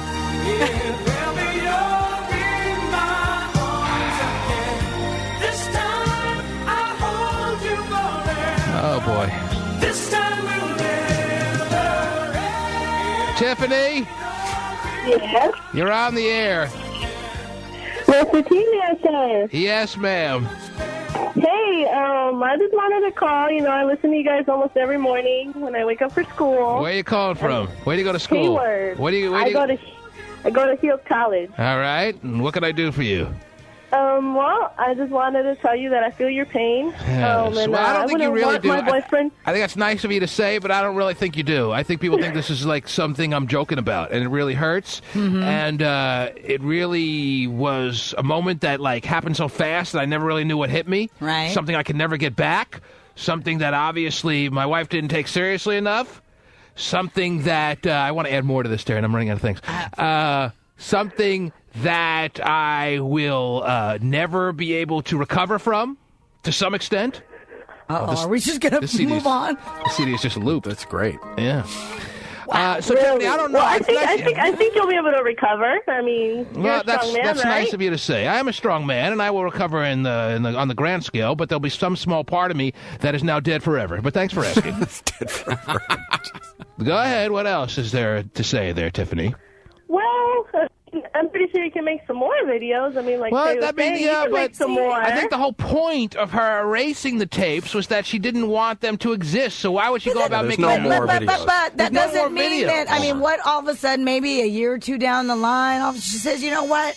I made a miss 'em. mistake. I missed the tapes. She's maybe 28 now. Her video days are over. It's like, tonight I celebrate my love for you. Let's tape it. Oh, gee. And he wants to hear it. Tiffany, you have any sex tapes out there or what? Excuse me? Do you have any sex tapes out there? Can I have some or what? At least can I have someone else's Not on the sex tapes? internet. I mean, my boyfriend has them, but not on the internet. See, her boyfriend has them. You see that? She doesn't even care about where they are. Most women shouldn't care. no, that's We're not not all Kim Kardashian. I know, but you can't tell me that you watch tapes of people you don't even know, and they don't. I mean, and that you was get her a thrill point. out of it. Her point was we're in the YouTube Doesn't generation, matter. and everything's everywhere, and we have to do something about it now, and I'm doing it whether you like it or not, so just go back to bed. Right. That was it. That's the kind of world I'm in. I'm in a world Maybe your where I have... argument wasn't hard enough. I have a radio show yet, Terry, I'm in a world where I have no say. You do the math. How does that make any sense? I have my own radio show, Terry, highest rated in every market it's in. Yes. And yet I have no say. Well, you have this, sure, but never again. Is to get close to. Maybe you weren't that good, T-Man. Oh, boy. You know, I knew that was going to be coming.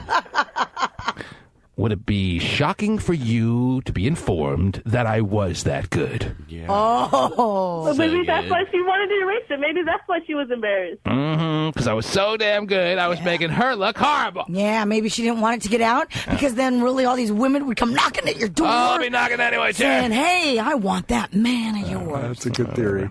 I like that theory.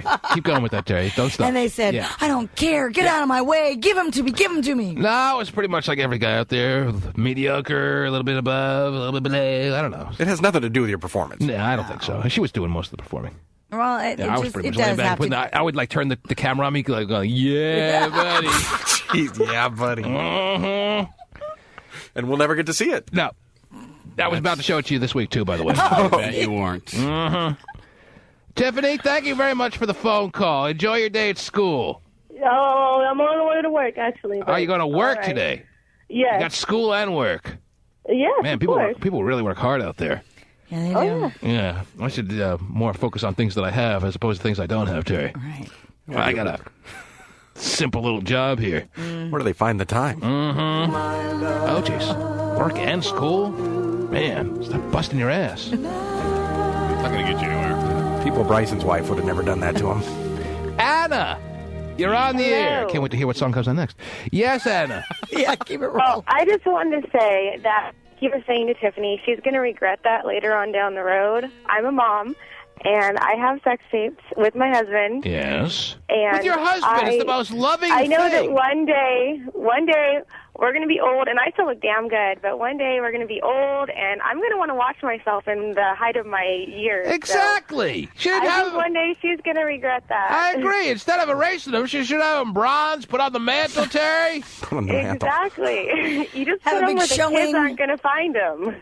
That's right. I mean, they wouldn't have gotten out there. That's just people's paranoia now, and I guess it's reasonable. You're married, It's very so it's not reasonable. like It's you're not going to really do that. paranoia. The kids aren't going to get them. All right. I told her we'll put them in some safe. We'll be fine. Relax. Exactly. How were they marked? I was like pleading with her. Don't do this. No, it's done. I'm doing it. I just want to give you one last chance to watch them. I do think that she kind of had the right, but that means you had a right to erase them too, and I don't think either of you really wanted to do it. We should have had to hit that record button together, or it shouldn't have been able to be hit, Terry. If the world is a real, true, right place, you know what I'm saying? I hear you, but we all know But it's that not. I have to agree. Unfair.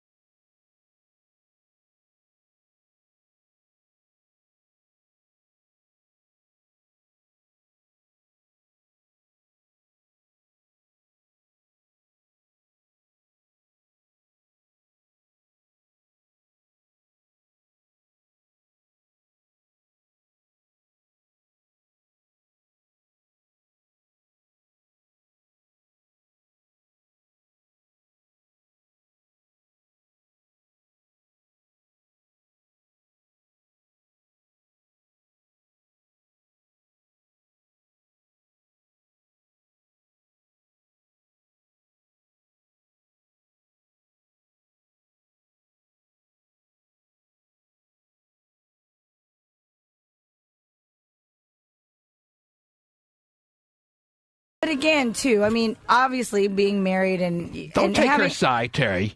Well, I can understand. You're on this payroll. All right?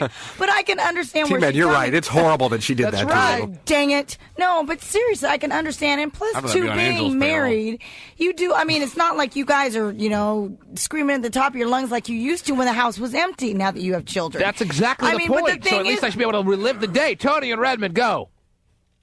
So, all right, man, here's the deal. I can say that I really do feel your pain in the sense that with my current girlfriend, it started the exact same way, but it went a little beyond that. Okay, so I'm okay with her saying, hey, the porn that you and I made, I want you to throw it away. But when we first started, I told her, hey, there are some tapes of me and some past girlfriends. Don't touch these, all right? Mm-hmm. And she destroyed those too, is what you're going to say. Is that right?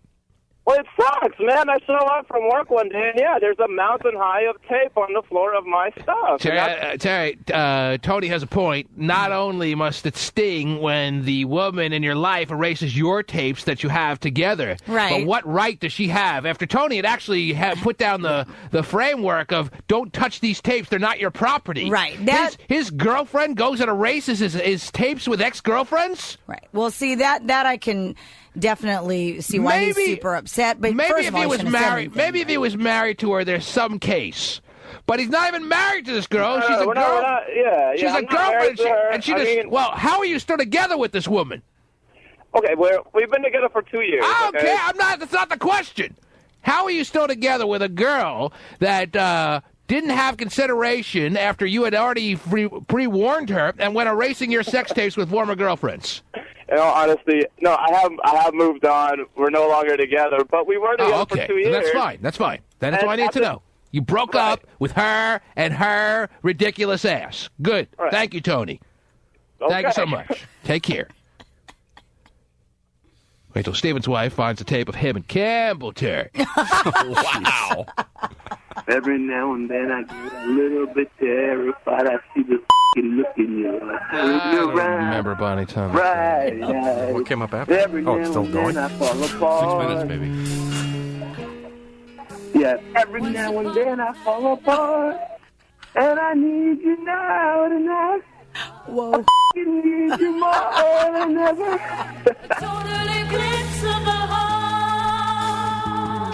I feel the same, right?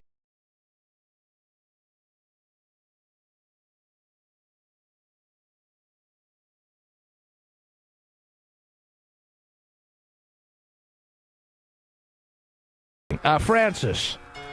Yes, hi. Hi, Francis. How are you doing? I'm okay. And that's stretching it. I would be. That's stretching it. I remember that part on tape, Terry. Yeah. Oh, Go ahead. I personally don't have any sex tapes, but I don't think that was fair of your wife to erase them. Well, you're a That's sensible good. woman. And the thing about wives, Terry, Now we're all distracted. is that they're normally not sensible people. Oh. See how I hit the post like that? It's good. See me nail the post? Did you hear Very me? good. Did you hear me nail the post, Francis? Yes. I do that on tape too, by the way. I'll never see again. Oh, she did that. All right, I'm getting Make her confused. page tonight That's right. for the rest of the That's a good. What's with the static? It's a 55-year-old song, man. What do you want from me? Put the CDs back in the cases, it would be better. That's probably another reason. Yeah. Then you erase my sex tapes. Well, how can I? Tapes are gone. Oh, jeez. Okay, I think we've gotten enough out of the CD. What do you think? No, come on. All right, Terry, maybe you... After show. After show. Yeah, we'll play it on the after show. T-Man's light hits. Mm-hmm. Soft rock that really doesn't rock. Okay. Quit calling this music rock. Yeah, I'm begging you. Pretty much a misnomer. I think that's fair to say. Oh, man. And speaking of that, speaking of mistitling things, we made sure to do that on the tape. That now doesn't exist. Oh, Princess Bride no longer exists. What did you title it? I think it just had a 0 on it, Terry. Our Or wedding. Some little symbol. It had some little symbol that looked like a 0. Don't read anything into that. Okay. And it just was our significant little tape there, you know what I'm saying? Got it. But that wasn't enough. No. Okay. Are you over it now? No. This one might take a while to recover from. I'll never recover. As a matter of fact, it's only going to sting more the older I get, and the more I realize I would like to be watching it and never will be able to. So thanks a lot for that. Thanks for your concern. Thanks to everyone. You're not going to forget. Ever. Not forget what? What happened with this? No, never. If you're No, 85, you'll That's remember. right.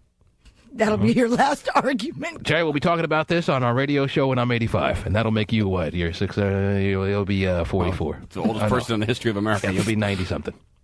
Wow. She'll look 50. Yeah. Yeah, you will. Okay. We'll be talking about her, the oldest woman to ever have a baby. Oh, yeah. I'll take fire. The T-Man Show.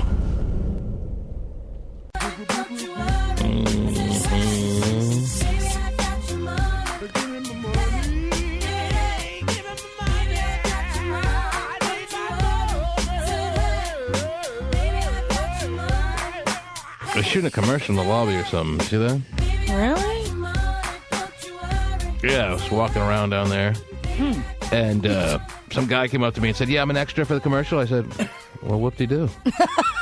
And? What do you want from me?" Right. But there were cameras like everywhere. I don't know what the hell they're doing down there, man. Every time I come to this building, it's a different place. But Yeah. why should that matter to anyone? Okay, Can let's we go get in it? Let's. Steven's probably got his head shot. He's ready to go. He's ready hearing to me go. talk about it. He's like, Da-da-da-da. "Oh, you need Stone Phillips." You already sold him pictures of his head, I'm sure. Let us make this a global Bob moment. What do you say, Terry? Global Bob. Let me Yes. clear the phone lines for those who think that they know what goes on in the last segment typically, and they're already dialing in. I'm sorry, it's not that easy. First caller right now, 1-866-663-TABAN. Put that in your commercial. You can have your choice at whether you want to go to the Bomb 2007, which, by the way, is 1 week and 2 days away. I will be there. Pace today will be there. Vinny Laipu will be there. I think you get the point. And for those in the Northwest, you may opt for the Global Import and Domestic Car Show tickets. Woo! Let me clear the lines for those who called in right now. It's not that easy, Terry. Yeah, suckers. You're 1 week from Conan O'Brien, too, right? Wow, how exciting. George Lucas. Pinch me. George I don't know Lucas what's is more gonna be exciting, going downstairs and watching them film a commercial, Terry, or seeing Conan. You realize Pasty may try to ask George Lucas on a date, don't you? He loves Star Wars. What's that about you? Why'd you bring up George Lucas is going to be on Conan when you're down there. How do you know that? Pasty already hooked it up. He hooked up Conan with George Lucas? Yeah, he already knows. He's like, Conan, I can get George Lucas if you give me tickets to the show. That's probably why he's going anyway. Is that on the night we're going? Nothing would bore me more than watching George Lucas speak for a 15-minute segment. I have no interest in that. Oh. Paige, is that the guest who's going to be on the show when we go? Huh? Oh, you are correct, he said. Are you serious? Yeah, buddy. Are you going to break your date with him now? I'm going to get my ticket to Angel, Terry. I don't think Angel's getting anything out of that either. I don't think Angel's a sci-fi guy. I know I'm not a sci-fi guy, and I know you don't have to be really a sci-fi guy to like Star Wars, but I'm not a Star Wars or a sci-fi guy. But you go to the show to go to the show, not yeah, just for entertainment. No, I wanted to be good guests. Conan's funny, but he's not funny enough to make me not get bored for an hour. Well, but he's not the only. I mean, especially when Pasty has his full stormtrooper outfit on. I mean, how lame. Whatever, dude. If you expect me to C-3PO, whatever that dude is, that's his name. Anyway, let me go to the first caller that is on the phone line. You're on the air. Oh, jeez. That's a long Hello? delay. Yes? Yeah, I want tickets to Conan O'Brien. Well, you have one. Hang on. Yeah. Are you breaking the date? Who's Pasty going with? Who's this? This is Eric from Santa Clara. From Santa Clara. Pasty sounds like a nice guy. Wow, he was so excited to go with you. All right, Pasty. All right. What else could I do for you, Eric? Man, you want to throw in some bomb tickets? How about that? You want to go to the bomb? Yeah. Well, you are the first caller, Eric from Santa Clara. No way. I can't give you the Conan tickets, but I can give you 2 tickets to see the bomb 2007 free of charge. Actually, no, the $50 each. Anyway, check it out, 94.9. That'll work for me, man. I'm on my break from work, just chilling in my car, listening to you guys. And where do you work? I work for the union. All right. Can you be a little bit more vague? What do you do? Construction. Well, wow. Talk about making the most out of your break, Terry. No That's for sure. Yeah, man. You guys made my day, huh? Maybe getting a Hummer's a little better, but this is like really a close third. Hang on, Eric in Santa Clara. You've won tickets. You're at the show a week from Thursday. All right. Hang on the line. Now you get to talk to Pasty.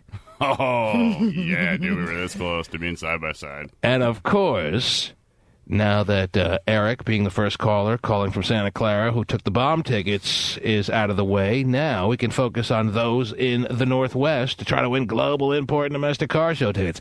So let me take the first caller in the Northwest as far as the area codes I see here. I see a 206 is the first Northwest caller, Terry. Wow, all right then. Who is this? Hello? Anyone there? Oh, they hung up.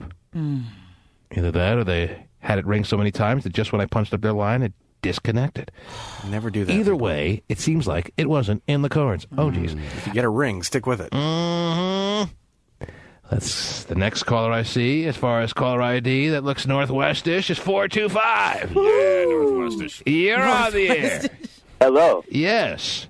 This is Brandon from the 425. Brandon from the 425 is the first caller from the Northwest. You are kidding me. Actually, the second, which makes you the recipient of 2 global and global and domestic global import and domestic car show. Global import. No, yeah, I know something. This is T-Man? Yes. How you doing, Brandon? Man, I'm doing good. It's a pleasure talking to you, man. You made my day. It's my pleasure, Brandon, and you did the same for me. Tell you something about right on. Yes. Where are you calling from, buddy?